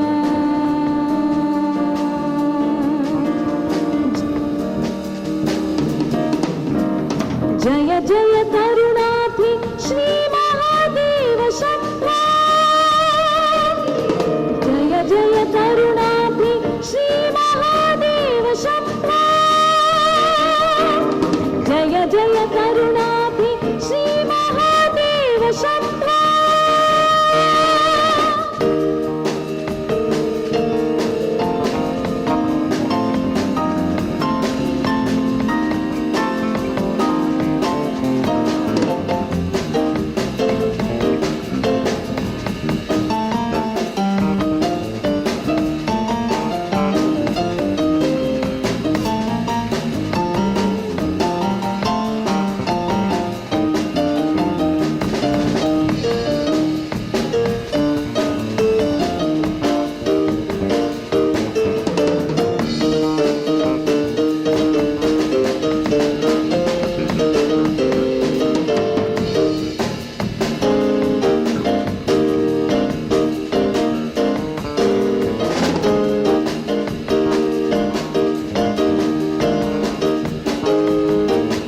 ಕಂಚಿ ಪರಮಾಚಾರ್ಯರ ಹತ್ರ ನಮ್ಮ ಅನೇಕ ಪ್ರಸಿದ್ಧ ವ್ಯಕ್ತಿಗಳು ಹೋಗ್ತಾ ಇದ್ರು ಅವರ ದರ್ಶನಕ್ಕೆ. ಅದು ಯಾರೇ ಬರಲಿ ಕಂಚಿ ಪರಮಾಚಾರ್ಯರು ಎಲ್ಲರನ್ನೂ ಸಮವಾಗಿ ಕಾಣ್ತಾ ಇದ್ರು. ಅಂದರೆ ಯಾರು ಪ್ರೆಸಿಡೆಂಟ್ ಆಫ್ ಇಂಡಿಯಾ ಭೇಟಿಯಾಗಿದ್ದು ಇದೆ, ಎಲ್ಲಿ ಭೇಟಿಯಾಗಿದ್ದು ಅಂದರೆ ನೀರು ಸೇದ ಬಾವಿ ಪಕ್ಕ. ಅವರೇನು ಇವ್ರು ಬಂದರು ಅಂತೇಳಿ ಬೇರೆ ಒಂದು ಸ್ಥಾನ ಅದೆಲ್ಲ ಏನಿಲ್ಲ. ಒಮ್ಮೆ ಇಂದಿರಾ ಗಾಂಧಿ ಅವರು ಹೋಗ್ತಾರೆ, 45 ನಿಮಿಷಗಳ ಕಾಲ ಮಾತಾಡಬೇಕು ಅಂತ ಕೂತ್ಕೋತಾರೆ. ಪರಮಾಚಾರ್ಯರು ಕಣ್ಮುಚ್ಚು ಸುಮ್ಮನೆ ಕೂತ್ಕೋತಾರೆ, ಮಾತೇ ಆಡಲ್ಲ. ಅವ್ರಿಗೆ ಯಾವುದೇ ಒಂದು ಅಳುಕು ಅಂತಕ್ಕಂಥದ್ದು ಇರಲಿಲ್ಲ. ಮತ್ತೆ ಲೌಕಿಕವಾಗೂ ಸಾಕಷ್ಟು ತಿಳ್ಕೊಂಡಿದ್ರು. ಇದಕ್ಕೆ ಒಂದು ಘಟನೆ ಸುಬ್ರಹ್ಮಣ್ಯಂ ಸ್ವಾಮಿ ಅವರು ಹೇಳಿರ್ತಕ್ಕಂಥದ್ದು. ಸುಬ್ರಹ್ಮಣ್ಯಂ ಸ್ವಾಮಿ ಅವರು ಆಗಾಗ್ಗೆ ಪರಮಾಚಾರ್ಯರ ದರ್ಶನಕ್ಕೆ ಹೋಗ್ತಾ ಇದ್ರು. ಪರಮಾಚಾರ್ಯರು ಒಮ್ಮೆ ಅವ್ರಿಗೆ ಹೇಳಿದ್ರಂತೆ, ಇಲ್ಲ, ಇಂಟರ್ನ್ಯಾಷನಲ್ ರಿಲೇಷನ್ಶಿಪ್ ಶುಡ್ ಇಂಪ್ರೂವ್. ಅದಕ್ಕೆ ಇವರು ಹೇಗೆ should we go to America ಅಂದರೆ, no no no please talk to China ಅಂದ್ರೆ. ಇವರು ಹೋಗಿ ಹೇಳಿದ್ರಂತೆ ಪ್ರಧಾನಮಂತ್ರಿಗಳಿಗೆ, ಎಲ್ಲ ಚೈನಾ ಜೊತೆ want to open relation. China ಜೊತೆ ಏನು ಮಾಡ್ತೀಯ, ಅವ್ರದ್ದು ಅನಿಸಿಕೆಗಳೇ ಬೇರೆ. ಸರಿ, ಹಾಗೆ ಮಾತಿಗೆ ಬಂದು ಅಲ್ಲಿ ಅವಾಗ ಇನ್ನು ಕೈಲಾಸ ಮತ್ತು ಮಾನಸ ಸರೋವರಕ್ಕೆ ಯಾರಿಗೂ ಅನುಮತಿ ಸಿಗ್ತಾ ಇರಲಿಲ್ಲ. ಇವರು ಸರಿ ಇದಿದೆ, ಇದನ್ನು ನಾವು ಯಾಕೆ ವಿಷಯವಾಗಿ ತಗೋಬಾರ್ದು, ಯಾಕೆ ಇದನ್ನು why should we not open it to our pilgrimage. ಸರಿ ಹೇಳಿದ್ರು, ಹೋಗಿ ಮಾತಾಡಪ್ಪ ನೋಡೋಣ ಅಂದರು. ಇವರು ಹೋದ್ರಂತೆ ಚೈನಾಗೆ, ಹೋಗಿ ಮಾತಾಡಿದ್ರು, ಒಪ್ಕೊಂಡ್ರು. ಅವರು ಒಪ್ಕೊಂಡು ಸುಬ್ರಹ್ಮಣ್ಯಂ ಸ್ವಾಮಿಗೆ ಹೇಳಿದ್ರಂತೆ, ನೋಡಪ್ಪ ಪರ್ಮಿಷನ್ ಕೊಡ್ತೀವಿ, ಆದರೆ you should be the first one to travel, whatever it is, you should travel first. ಇವ್ರು ಬಂದು ಪ್ರಧಾನಮಂತ್ರಿ ಆಗ ಇಂದಿರಾ ಗಾಂಧಿ ಆಗಿದ್ದರು, ಈ ಥರ ಹೇಳಿದ್ದಾರೆ ಅಂದ್ರಂತೆ. ಆಯಿತು, ನಿಮ್ಮ ಇಷ್ಟ ಅಂದ್ರ. ಇವ್ರು ಒಪ್ಕೊಂಬಂದರು. ಈ ಇಂದ್ರಜಿತ್ ಚೋಪ್ರಾ ನಿಮಗೆಲ್ಲೂ ಹೆಸರು ಕೇಳಿದಿರ, ಪಾರ್ಲಿಮೆಂಟೇರಿಯನ್. ಅವರು ಸುಬ್ರಹ್ಮಣ್ಯಂ ಸ್ವಾಮಿ ಹೆಂಡತಿ ಕೂಡ ಅಡ್ವೊಕೇಟು. ಪಾರ್ಲಿಮೆಂಟ್ ಹಾಲಲ್ಲಿ ಒಂದು ಸತಿ ಸಿಕ್ಕಿದ್ದಾಗ ಹೇಳಿದ್ರಂತೆ, ಏನು ನಿನ್ನ ಗಂಡನ ತಲೆಯಲ್ಲಿ ಬುದ್ಧಿ ಇಲ್ವಾ, ಅಲ್ಲಿ ಹೋದ್ರೆ ವಾಪಸ್ ಬರೋಕ್ಕೆ ಆಗಲ್ಲ, ಅಲ್ಲೇನು ಫೆಸಿಲಿಟಿ ಇಲ್ಲ, ಅವ್ನು ವಾಪಸ್ ಬರೋಲ್ಲ, ಹುಷಾರು ಅಂದ್ರೆ. ಮನೇಲೆಲ್ಲ ಗಲಾಟೆ ಮಾಡಿದ್ರಂತೆ, ಹೋಗಿ ಕೂಡುದು ಅಂತ. ಜೊತೆಗೆ ಅದು ಯಾವುದೋ ಒಂದು ಇಯರ್ ಮರ್ತೋಯ್ತು ನನಗೆ, ಸೆಪ್ಟೆಂಬರ್ 15 ಸುಬ್ರಹ್ಮಣ್ಯಂ ಸ್ವಾಮಿ ಹುಟ್ಟದಬ್ಬ. ಮಕ್ಕಳಿಗೆ ಹೇಳಿದ್ರಂತೆ, ಈಸಿ ಹುಟ್ಟದಬ್ಬಲ್ಲ ಆದರೂ ನಿಮ್ಮ ಜೊತೆ ಇರ್ತೀನಿ ಅಂತ ಮಗಳಿಗೆ ಎಲ್ಲ ಹೇಳಿದ್ರಂತೆ. ಆದರೆ ಇವರು ಆ ಪ್ರಯಾಣದ ಡೇಟ್ ಹೇಗಿತ್ತು ಅಂದರೆ 15ನೇ ತಾರೀಕು ಅಲ್ಲಿ ಇರೋಂಗಿಲ್ಲ. ಸರಿ, ಮನೇಲಿ ಬೇರೆ ಒತ್ತಡ, ಹೋಗಿ ಕೊಡ್ದು ಅಂತ. ಸರಿ, ಏನು ತೋತಿಲ್ಲ, ಪರಮಾಚಾರ್ಯರ ಹತ್ರ ಬಂದ್ರಂತೆ, ಈ ಥರ ಆಗ್ಬಿಟ್ಟಿದೆ, ಏನು ಮಾಡಲಿ ಅಂತ. ಏನು ಯೋಚನೆ ಮಾಡಬೇಡ, ಪೋ, ಯು ಪ್ಲೀಸ್ ಗೋ ಅಂದ್ರೆ. ಅಷ್ಟೇ ಸಾಕಾಯಿತು, ಹೊರಟುಬಿಟ್ರು. ಹೊರಟು ಯಾತ್ರೆಯನ್ನು ಮುಗಿಸ್ಕೊಂಡು 14ನೇ ತಾರೀಕು ಸೆಪ್ಟೆಂಬರು ಕಾಲಾಪಾನಿ ಅಂತ ಬಾರ್ಡರ್ಗೆ ಬರ್ತಾರೆ. ಅಲ್ಲಿಂದ ಮತ್ತೆ ಡೆಲ್ಲಿಗೆ ಬರ್ಬೇಕಾದ್ರೆ 4 ದಿವಸ ಬೇಕು. ಅದ್ರ ಬೆಳಗ್ಗೆ ಎದ್ದಾಗ ಒಬ್ಬರು ಮಿಲಿಟ್ರಿ ಬೇಸ್ ಇದೆ, ಅಲ್ಲಿ ಮಿಲಿಟ್ರಿ ಬೇಸಿಂದ ಒಬ್ರು ಬಂದು ಹೇಳಿದ್ರಂತೆ, sir, there is a instruction from the prime minister's office that you should be given ride from this place to Delhi in helicopter, please come ಅಂತ. So same night he reaches and 15th he was able to celebrate his birthday ಅಂತ ಹೇಳ್ತಾರೆ. ಇಷ್ಟೇ ಅಲ್ಲ, ಒಂದು ಸತಿ ಕಚ್ಚಿತ್ ದ್ವೀಪ ಅಂತಂದಿದೆ. It is disputed between Sri Lanka and India. ಅಲ್ಲಿ ಮೀನುಗಾರರಲ್ಲಿ ಮೀನು ಹಿಡಿಯೋದಕ್ಕೆ ಅವಕಾಶ ಕೊಡಲ್ಲ, LTT ಗಲಾಟೆ ಏನೇನೋ ಇರುತ್ತೆ. ಸುಬ್ರಹ್ಮಣ್ಯಂ ಸ್ವಾಮಿ ಅವ್ರ ನೇತೃತ್ವ ವಹಿಸಬೇಕು ಅಂತ ಅನೇಕರು ಕೇಳ್ಕೊತಾರೆ. ಸುಬ್ರಹ್ಮಣ್ಯಂ ಸ್ವಾಮಿ ದಿಲ್ಲಿಯಿಂದ ಮದುರೈಗೆ ಬರ್ತಾರೆ. ಹಾಗೆ MG ರಾಮಚಂದ್ರನ್ ಸರ್ಕಾರ ಇರುತ್ತೆ. ಮದುರೈಗೆ ಬಂದ ತಕ್ಷಣ ಸುಬ್ರಹ್ಮಣ್ಯಂ ಸ್ವಾಮಿಗೆ ಅಲ್ಲಿ ಪೊಲೀಸ್ ಕಮಿಷನರ್ ಫೋನ್ ಮಾಡಿ, ಸರ್, ನಿಮ್ಮನ್ನು ಅರೆಸ್ಟ್ ಮಾಡ್ತಿದ್ದೀವಿ, ನೀವು ಅಲ್ಲಿ ಹೋದರೆ ಗಲಾಟೆ ಆಗುತ್ತೆ ಅಂಥೇಳಿ ಅವನ್ನ ತಮಿಳ್ನಾಡು ಗೆಸ್ಟ್ ಹೌಸಲ್ಲಿ ಇಡ್ತಾರಂತೆ, ನೀವು ಹೋಗೋಂಗಿಲ್ಲ ಅಂತ. ಸುಬ್ರಹ್ಮಣ್ಯಂ ಸ್ವಾಮಿ ಅಸಹಾಯಕರಾಗಿ ಏನು ಮಾಡೋದು, ಪ್ರತಿಭಟನೆ ಮಾಡೋಕ್ಕಾಗಲ್ಲ ಅಂಥೇಳಿ, ಇಷ್ಟು ದೂರ ಬಂದಿದ್ದೀನಲ್ಲ ಅಂಥೇಳಿ ಕಂಚಿ ಪರಮಾಚಾರ್ಯ ನೋಡ್ಕೊಂಡು ಹೋಗೋಣ ಅಂತೇಳಿ ಕಂಚಿಗೆ ಬರ್ತಾರಂತೆ. ಕಂಚಿ ಪರಮಾಚಾರ್ಯರ ಹತ್ರ ಇವ್ರು ಹೇಳಿದ್ರಂತೆ, ನೋಡಿ ಈ ಥರ ಆಗೋಯ್ತು, ಅರೆಸ್ಟ್ ಮಾಡಿ ವಾಪಸ್ ಕಳಿಸ್ಬಿಟ್ಟಿದ್ದಾರೆ. ಪರಮಾಚಾರ್ಯರು ಹೇಳಿದ್ರಂತೆ, ಸುಪ್ರೀಂ ಕೋರ್ಟ್ಲಿ ಕೇಸ್ ಪಟ್ಟುಡು, ಸುಪ್ರೀಂ ಕೋರ್ಟಲ್ಲಿ ಒಂದು ಕೇಸ್ ಹಾಕ್ಬಿಡು ಅಂತ. ಇವರು ಡೆಲ್ಲಿಗೆ ಹೋದರು. ಡೆಲ್ಲಿಗೆ ಹೋಗ್ಬಿಟ್ಟು ಅವ್ರ ವೈಫೇ ಅಡ್ವೊಕೇಟು, ಒಂದು ಡ್ರಾಫ್ಟ್ ಮಾಡು, ಸುಪ್ರೀಂ ಕೋರ್ಟಲ್ಲಿ ಇದ್ರ ಮೇಲೆ ಒಂದು ಕೇಸ್ ಹಾಕ್ತೀನಿ. ವೈಫ್ ನಕ್ಬಿಟ್ರಂತೆ, ಇದು ನಡೆದಿರೋದು ಎಲ್ಲ ಮದುರೈಯಲ್ಲಿ ಒಂದು ಜಾಗದಲ್ಲಿ, ಅಲ್ಲಿ ಮ್ಯಾಜಿಸ್ಟ್ರೇಟ್ ಕೋರ್ಟಲ್ಲಿ ಫಸ್ಟ್ ಕೇಸ್ ಹಾಕ್ಬೇಕು ನೀನು, ಇದಕ್ಕೆಲ್ಲ ಸುಪ್ರೀಂ ಕೋರ್ಟಲ್ಲಿ ಕೇಸ್ ಹಾಕ್ಬಿಟ್ರೆ ನಿನಗೆ ಫೈನ್ ಹಾಕ್ತಾರೆ, ಮತ್ತು ಮಿಕ್ಕಿದ್ದವರೆಲ್ಲ ನಿನ್ನ ನೋಡಿ ನಗ್ತಾರೆ, ಇದು ಯಾವುದೋ ಚಿಕ್ಕ ಕೇಸ್ ಇಲ್ಲ ಹಾಕಿದೆಯಾ ಅಂತ. ಸುಬ್ರಹ್ಮಣ್ಯಂ ಸ್ವಾಮಿ ಹೇಳಿದ್ರಂತೆ, ನನಗದೆಲ್ಲ ಗೊತ್ತಿಲ್ಲ, ಪರಮಾಚಾರ್ಯರು ಹೇಳಿದ್ದಾರೆ, ನೀನು ಹಾಕು, ಇಲ್ಲ ನೀನು ಬರ್ಕೊಡೋ, ನಾನೇ ಹಾಕ್ಕೋತೀರಿ, I will argue for myself ಅಂತ. ಆಕೆ ವಿಧಿ ಇಲ್ಲದೆ ಕೇಸ್ ಹಾಕಿದ್ರಂತೆ. ಕೇಸ್ ದಿವಸ ಇಲ್ಲಿ ಕೂತಿದ್ದಾರೆ, ಮಿಕ್ಕಿದ್ದೆಲ್ಲ ಸೀನಿಯರ್ ಅಡ್ವೊಕೇಟ್ಸ್ ಎಲ್ಲ ಒಬ್ಬರೊಬ್ಬರನ್ನು ನಕ್ಕೋತಾ ಇದ್ದಾರಂತೆ. ಇದು ಯಾವುದು ಈ ಪುಟಾಣಿ ಕೇಸ್ ತಂದು ಇಲ್ಲಿ ಹಾಕಿದ್ದಾರೆ, ಇದು ಹೇಗಾಗುತ್ತೆ, ಇದಕ್ಕೂ ಸುಪ್ರೀಂ ಕೋರ್ಟ್ ಎಲ್ಲಿ ಸಂಬಂಧ, ಇವರು ಮೋಸ್ಟ್ಲಿ ಫೈನ್ ಹಾಕ್ತಾರೆ ಅಂತ. ಆಗ ಪ್ರಾಯಶಃ ಅಲ್ಲಿ ಜಸ್ಟಿಸ್ ವೆಂಕಟರಾಮಯ್ಯ ಅಂತಿದ್ದವರು ಕೇಸ್ ತೆಗೆದು ನೋಡಿದ್ರಂತೆ. ತೆಗೆದು ನೋಡ್ಬಿಟ್ಟು ಏನಿದು ಕೇಸು, ಓಕೆ ಅಂಥೇಳಿ ಅವ್ರನ್ನ ಕೇಳಿದಂತೆ ಗೌರ್ಮೆಂಟ್ನ, ಯಾಕೆ ಇವ್ರನ್ನ ಅರೆಸ್ಟ್ ಮಾಡಿದ್ರಿ? ಯಾಕೆ ಅಂತ ಹೇಳಿದ್ರೆ ಅಲ್ಲಿ ಭಯೋತ್ಪಾದಕರ ಕಾಟ ಇದೆ, ಇವ್ರ ಜೀವಕ್ಕೂ ಅಪಾಯ ಇದೆ, ಗಲಾಟೆ ಆಗುತ್ತೆ, ಅದಕ್ಕೆ ಅರೆಸ್ಟ್ ಮಾಡಿದ್ವಿ. ಅದಕ್ಕೆ ಜಡ್ಜ್ ಒಂದೇ ಮಾತು ಹೇಳಿದ್ರಂತೆ, ಭಯೋತ್ಪಾದಕರದ್ದು ಭಯ ಇದ್ದರೆ ಅವ್ರನ್ನ ಅರೆಸ್ಟ್ ಮಾಡಬೇಕೆ ಹೊರತು ಇವ್ರನ್ನ ಅರೆಸ್ಟ್ ಮಾಡೋದು, ಮೊದಲು ಇವ್ರನ್ನ ಕಳಿಸಿ ಅಲ್ಲಿಗೆ ಅನ್ನೋದು. ಆಗ ಸರ್ಕಾರನೇ ಮುಂದೆ ನಿಂತು with all naval ship he was sent to protest. So Subramanian Swamy has gratefully acknowledged this as one of the powers and foresights and thoughts of Kanchi Paramacharya. ಇಷ್ಟೇ ಅಲ್ಲ, ಕಂಚಿ ಪರಮಾಚಾರ್ಯರ ಜೀವನದಲ್ಲಿ ನಡೆದಿರ್ತಕ್ಕಂಥ ಘಟನೆಗಳನ್ನು ಅವಲೋಕಿಸಿದ್ರೆ ಗೊತ್ತಾಗುತ್ತೆ ಅವರ ಪ್ರಭಾವ ಎಷ್ಟಿತ್ತು, ಎಂಥ ಮಹಾತ್ಮರು ಅಂತ ಮತ್ತಷ್ಟು ತಿಳ್ಕೊಳ್ಳೋಣ.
शर्वा हे नीलकण्ठ वृषभाध्वज पञ्चवात्रा लोकेश शेषवलय प्रमथेश शर्वा विधूजति पशुपति गिरिजापति मां संसार दुःख गहना जगदीश रक्षा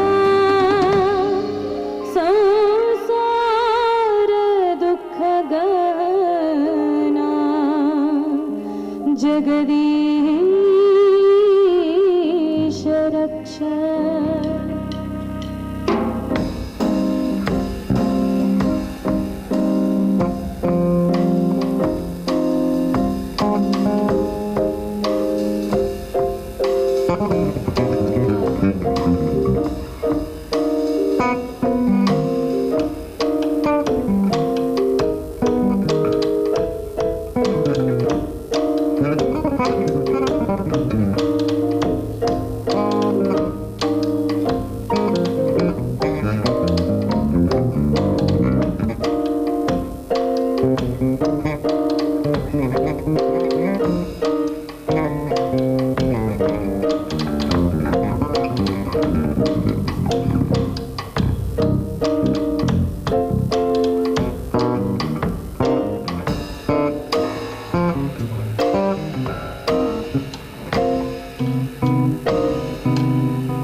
जगदीश रक्षा।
क्षमककाल विभो गणेशा वाराणसी पुरपते मणिकर्णकेशा वीरेश दक्षमककाल विभो गणेशा सर्वज्ञ सर्वहृदयैकनिवासनाथा संसार दुःख गहना जगदीश रक्षा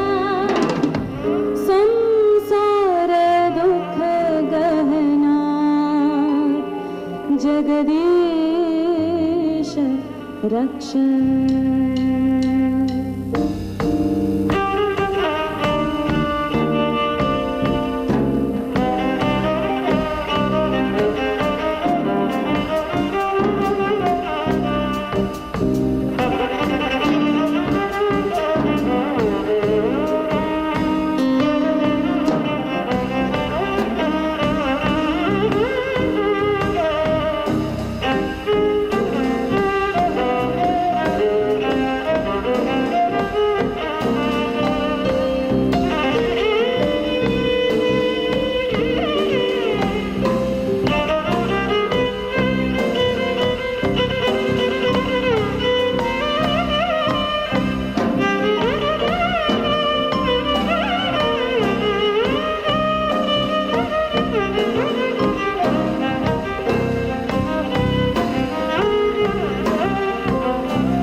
कृपामय हे दयाळो हे व्योमकेश शितिकण्ठगणाधिनाथा भस्माङ्गरागमृतपालकपालमाला संसार दुःखगहना जगदीश रक्षा संसार दुःखगहना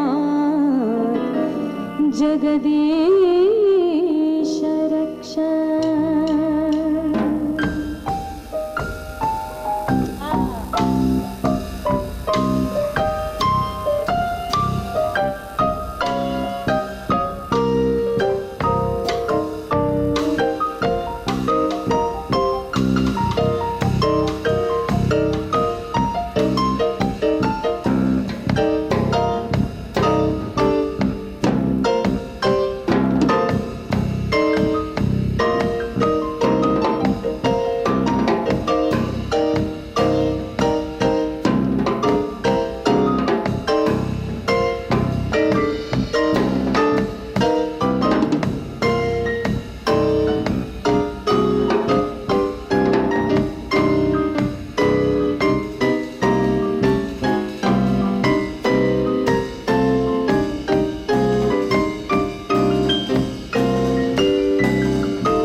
कैलासशैलविनिवास वृषाकपेः मृत्युञ्जय त्रिनयन त्रिजगन्निवासा कैलासशैलविनिवास वृषाकपेः मृत्युञ्जय त्रिनयन त्रिजगन्निवासा नारायण प्रियमदातः शक्तिनाथा संसार दुःखगहना जगदीश रक्षा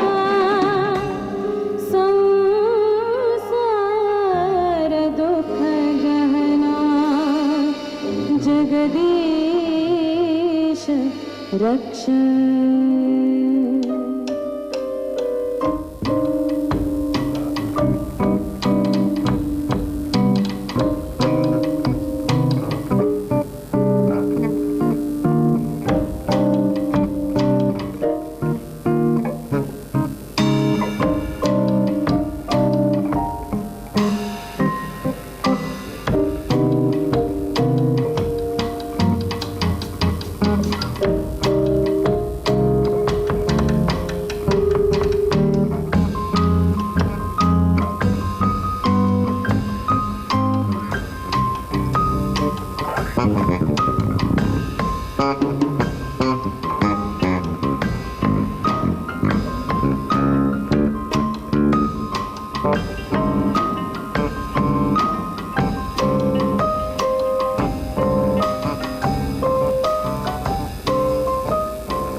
जगदीश रक्ष जगदीश रक्ष जगदीश रक्ष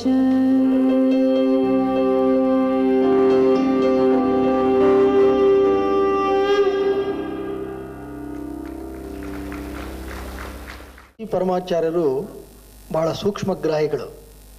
ಏನಾದರೂ ನೋಡಿದ್ರೆ ಅದನ್ನು ತಕ್ಷಣ ಹಾಗೆ ಗ್ರಹಿಸ್ಬಿಡೋರು. ಇದಕ್ಕೊಂದು ನಿದರ್ಶನ, ಒಮ್ಮೆ ಅವರು ಚೆನ್ನೈಯಲ್ಲಿ ದಿ ಹಿಂದೂ ಆಫೀಸಲ್ಲಿ ಮಾತನಾಡುವಂಥ ಸಂದರ್ಭ.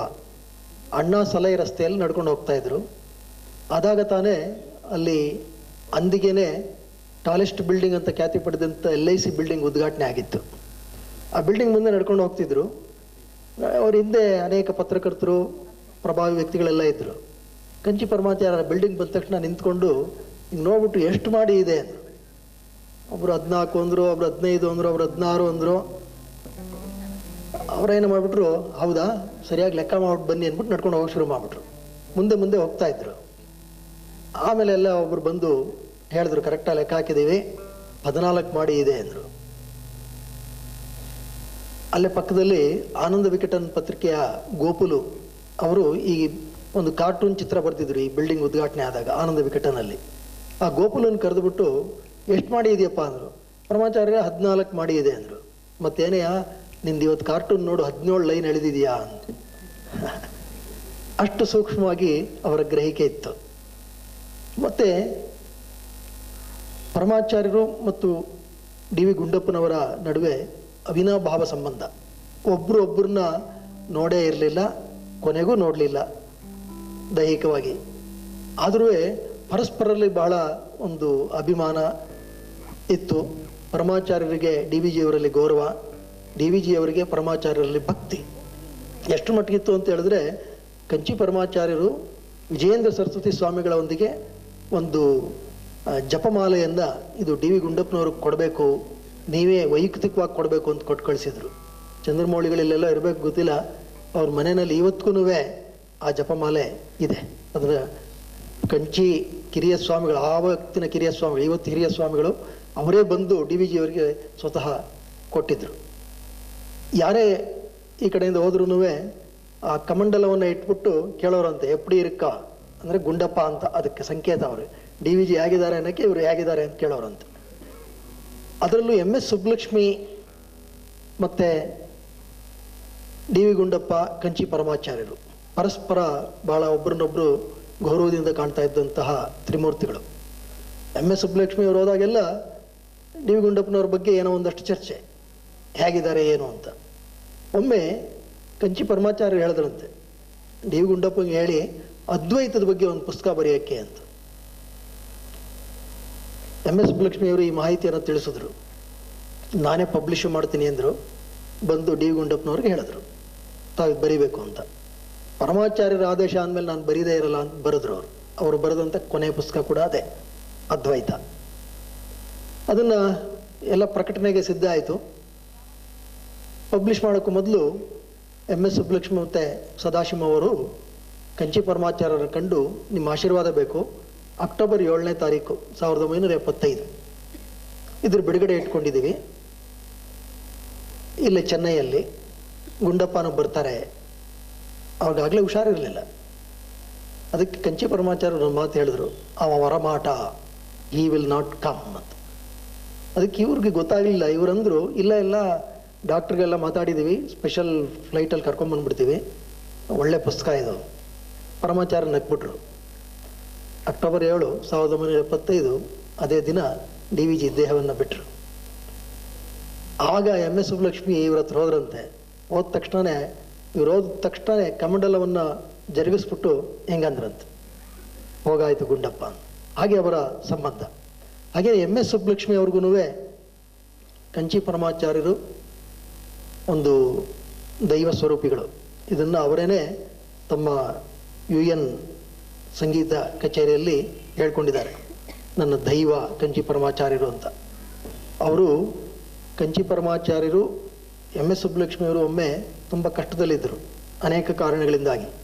ಆಗ ಕಂಚಿ ಪರಮಾಚಾರ್ಯರು TTD ದೇವಸ್ಥಾನದ ಸೆಕ್ರೆಟ್ರಿ ಪ್ರಸಾದ್ ಅವರಿಗೆ ಒಂದು ಕಾಗದ ಬರೀತಾರೆ. MS ಸುಬ್ಬಲಕ್ಷ್ಮಿ ಅವರು, ನೀವು ಸಹಾಯ ಮಾಡಬೇಕು ಅವರಿಗೆ, ಈ ರೀತಿ ಕಷ್ಟದಲ್ಲಿದ್ದಾರೆ ಅಂತ. ಅದೇ ಸಮಯದಲ್ಲಿ ಭಗವಾನ್ ಸತ್ಯಸಾಯಿಬಾಬಾ ಕೂಡ ಇದೇ ರೀತಿಯ ಪತ್ರವನ್ನು ಬರೆದಿರ್ತಾರೆ. ಆಗ PSRK ಪ್ರಸಾದ್ ಏನು ಮಾಡಬೇಕು ಗೊತ್ತಿಲ್ಲ, ಹೇಗೆ ಇವರಿಗೆ ಧನ ಸಹಾಯ ಹಾಗೆ ಮಾಡೋಕ್ಕಾಗಲ್ಲ, ಮತ್ತು ಈಗಾಗಲೇ ಅವರು ಆಸ್ಥಾನ ವಿದ್ವಾಂಸರು ಆಗ್ಬಿಟ್ಟಿದ್ರು. ಆಗ ಅವ್ರಿಗೆ ತಿರುಪತಿ ತಿಮ್ಮಪ್ಪನ ದರ್ಶನ ಮಾಡ್ಕೊಂಡು ಬರಬೇಕಾದ್ರೆ ಒಂದು ಗುಂಪು ಅಣ್ಣಮಾಚಾರ್ಯರ ಕೃತಿಗಳನ್ನು ಹಾಡ್ತಾ ಇರೋದು ಕಾಣಿಸುತ್ತೆ ಅಲ್ಲಿ. ನಂತರ ಆ ಗುಂಪು ಅವ್ರಿಗೆ ಕಾಣಲಿಲ್ಲ ಅಂತ ಅವರೇ ಬರ್ಕೊಂಡಿದ್ದಾರೆ, ಇದೇನೋ ಒಂದು ದೈವ ಲೀಲೆ ಅಂತ. ಅದು ಒಂದು ಇಟ್ ಗೇವ್ ಇಮ್ ಐಡಿಯಾ, ಯಾಕೆ ಅಣ್ಣಮಾಚಾರ್ಯರ ಕೃತಿಗಳನ್ನು MS ಅವ್ರ ಕೈಲಿ ಆಡಿಸ್ಬಾರ್ದು ಅಂತ. ಇದನ್ನ ಇಟ್ಕೊಂಡು ಬರ್ತಾರೆ. MS ಅವ್ರನ್ನ ಕೇಳ್ತಾರೆ. ಸದಾಶಿವಂ ಅವರು ಹೇಳ್ತಾರೆ, ಆಗಾಗಲೇ 63 ವಯಸ್ಸು MS ಅವ್ರಿಗೆ. ತೆಲುಗು ಅವರ ಮಾತೃಭಾಷೆ ಇಲ್ಲ, ಇದು ಆಡೋದು ಅಷ್ಟು ಸುಲಭ ಅಲ್ಲ, ಸುಲಭವಾಗಿ ಒಪ್ಪಲ್ಲ. ಆದರೆ ಇವರು ವೆಂಕಟೇಶ್ವರನ ಒಂದು ಫೋಟೋ ತೊಗೊಂಡೋಗಿರ್ತಾರೆ. MS ಅವರು ಪಾಪ ಆಗ ಯಾವುದೋ ಒಂದು ಹಳೆ ಮನೆಯಲ್ಲಿ ಇರ್ತಾರೆ. ಈ ತಿರುಪತಿ ತಿಮ್ಮಪ್ಪನ ಫೋಟೋ ನೋಡ್ಬಿಟ್ಟು ಅದಕ್ಕೆ ನಮಸ್ಕಾರ ಮಾಡಿ ಕಣ್ಣಲ್ಲಿ ನೀರು ಹಾಕ್ಕೊಂಡು, ಪ್ರಾಯಶಃ ಅವನ ಆಜ್ಞೆ, ಇದನ್ನು ನಾನು ನಡೆಸ್ತೀನಿ ಅಂತಾರೆ. ಆಗ ಇದರಲ್ಲಿ ಬರ್ತಕ್ಕಂಥ ರಾಯಲ್ಟಿಯನ್ನು ನಿಮಗೆ ಕೊಡ್ತೀವಿ ಅಂತೇಳಿ ಕಷ್ಟಪಟ್ಟು ಅವ್ರನ್ನ ಒಪ್ಪಿಸಿ 4 ಲಕ್ಷ ರೂಪಾಯಿನ ಅವರಿಗೆ ಒಂದು ಫಿಕ್ಸೆಡ್ ಡಿಪಾಸಿಟ್ ಆಗಿಟ್ಟು ಮಾಡ್ತಾರೆ. ಇದು ಕಂಚಿ ಪರಮಾಚಾರ್ಯರು ತೋರಿದಂಥ ಔದಾರ್ಯಕ್ಕೆ ಒಂದು ಸಾಕ್ಷಿ ಅಷ್ಟೆ. ಮತ್ತು UN ಕನ್ಸರ್ಟ್, ಇದು MS ಸುಬ್ಬಲಕ್ಷ್ಮಿ ಅವರ ಜೀವನದಲ್ಲಿ ಮೈಲಿಗಲ್ಲು. ಪ್ರಾಯಶಃ MS ಸುಬ್ಬಲಕ್ಷ್ಮಿ ಅವರು ಭಾರತ ರತ್ನವನ್ನು ಪಡೆಯೋದಕ್ಕೆ ಇದು ಬಹುದೊಡ್ಡ ಕಾರಣ ಆಯಿತು ಅಂತ ಹೇಳಿದ್ರೆ ತಪ್ಪಾಗಲಾರ್ದು. ಆಗ MS ಸುಬ್ಬಲಕ್ಷ್ಮಿ ಅವರು ಆ ಹಾಡುಗಾರಿಕೆ ಯಾವತ್ತಿತ್ತು ಅದು ಹಿಂದಿನ ದಿನ ಆಕೆ ಗಂಟ್ಲು ಸಹಕರಿಸಲ್ಲ, ಆಕೆನೇ ಬರ್ಕೊಂಡಿದ್ದಾರೆ. ಆಗ ಆಕೆ ಒಂದು ಕಡೆ ಬಾಗಿಲು ಹಾಕ್ಕೊಂಡು ಮೌನವಾಗಿ ಕಂಚಿ ಪರಮಾಚಾರ್ಯರನ್ನು ಪ್ರಾರ್ಥನೆ ಮಾಡಿದ್ರಂತೆ. ಮಾರನೇ ದಿವಸ ಅದ್ಭುತವಾಗಿ ಹಾಡಿದ್ದಾರೆ. ಇದು ಆಕೆ ದಾಖಲಿಸಿದಂಥ ಒಂದು ಘಟನೆ. ಆಗ MS ಅವರಿಗೆ ಅಲ್ಲಿ UN ಆಡೋದಕ್ಕೆ ಕಂಚಿ ಪರಮಾಚಾರ್ಯರು ಒಂದು ಅದ್ಭುತವಾದಂಥ ಕೃತಿಯನ್ನು ಮಾಡಿದ್ರು, ಮೈತ್ರೀಂ ಭಜತಾಂ. ಈಗ ಆ ಒಂದು ಸುಶ್ರಾವ್ಯ ಗಾಯನವನ್ನು MD ಪಲ್ಲವಿ ಅವರ ಕಂಠಸಿರಿಯಲ್ಲಿ ಆಲಿಸೋಣ.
ನಮ್ಮಚ್ಚಾರ್ಯರ ಬಗ್ಗೆ ಮಾತಾಡ್ತಾ ಹೋದರೆ ಅದು ಬಹಳ ಒಂದು ದೊಡ್ಡ ಸಮುದ್ರ.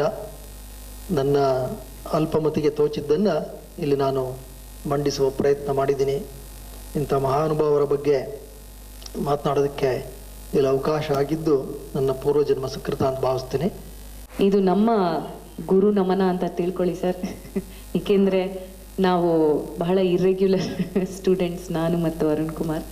ಆದರೆ ಮೇಷ್ರು ಯಾವಾಗ ಹೋದರೂ ಪ್ರೀತಿಯಿಂದ ನಮಗೆ ಪಾಠ ಮಾಡ್ತಾರೆ. ಆ ಪಾಠ ಏನು ಅಂದರೆ ನಮಗೆ ಆರೋಗ್ಯ ನೀಡೋದೇ ಅವ್ರಿಗೆ ನೀಡುವಂಥ ಪಾಠ. ತಮ್ಮೆಲ್ರಿಗೂ ಗೊತ್ತು, ಈ ಯೋಗ ಮಂದಿರಕ್ಕೆ ಹೋಗಿ ಎಲ್ಲರೂ ಎಷ್ಟು ಇದರಿಂದ ಬೆನಿಫಿಟ್ಗಳನ್ನು ಪಡೆದಿದ್ದೀರಿ ಅಂತ. ಪಾಠವನ್ನು ಕೂಡ ಮಾಡಿ ನಮಗೆ ಆರೋಗ್ಯವನ್ನು ಕೂಡ ನೀಡ್ತಾ ಇರುವಂಥ ಓಂಕಾರ್ ಸರ್ಗೆ ನಮ್ಮ ಕಡೆಯಿಂದ ಇದೊಂದು ಗುರು ನಮನ. ವೇದಿಕೆ ಮೇಲಿರುವ ಕಲಾವಿದರ ಬಗ್ಗೆ ಹೇಳಬೇಕು ಒಂದು ಮಾತು. ಅರುಣ್ ಅವರು ಈ ತಂಡವನ್ನು, ಈ ಕಾರ್ಯಕ್ರಮವನ್ನು ಓಂಕಾರ್ ಸರ್ ಕಡೆಯಿಂದ ಆಯೋಜಿಸಿದ್ರು. ಮತ್ತು ಇಲ್ಲಿರುವಂಥ ಪ್ರತಿಯೊಬ್ಬ ಕಲಾವಿದರು ಕೂಡ ವಿಶ್ವವಿಖ್ಯಾತರು, ಈ ಜಗತ್ತಲ್ಲಿ ಬಹಳ ಹೆಸರು ಮಾಡಿರುವಂಥ ಕಲಾವಿದರು. ಮೊದಲಿಗೆ ನಮ್ಮ ಬೇಸ್ ಗಿಟಾರ್ ಕಲಾವಿದರಾದಂಥ, ಹಿರಿಯ ಕಲಾವಿದರಾದಂಥ ಕೀತ್ ಪೀಟರ್ಸ್ ಅವರು ಬಹಳ ತುಂಬ ಬ್ಯುಸಿ ಕಲಾವಿದರು. AR ರೆಹಮಾನ್ ಇರ್ಬೋದು, ಮತ್ತು ದೊಡ್ಡ ದೊಡ್ಡ ಸಂಗೀತಗಾರರ ಜೊತೆ ದಿನನಿತ್ಯ ಜಗತ್ ಸಂಚಾರ ಮಾಡುವಂಥ ಕಲಾವಿದರು. ಅವರಿವತ್ತು ಈ ಕಾರ್ಯಕ್ರಮಕ್ಕೆ ನಾವು ಕರೆದಿದ್ದಕ್ಕೆ ಪ್ರೀತಿಯಿಂದ ಬಂದಿದ್ದಾರೆ. ಅವರಿಗೆ ಧನ್ಯವಾದಗಳು. ಚೆನ್ನೈಯಿಂದ ಈ ಕಾರ್ಯಕ್ರಮಕ್ಕೆ ಬಂದಿದ್ದಾರೆ.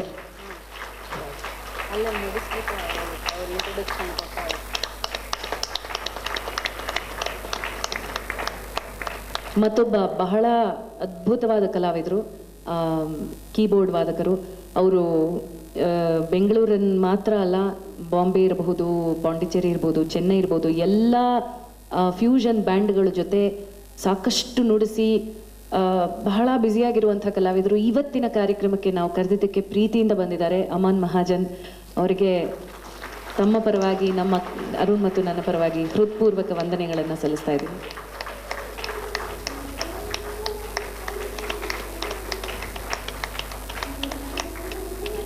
ಮತ್ತೊಬ್ಬರು, ಅವರು ವಯಸ್ಸಿನಲ್ಲಿ ಚಿಕ್ಕವರಾದ್ರೂ ಅವರ ವಿದ್ವತ್ತು ಬಹಳ ದೊಡ್ಡದು.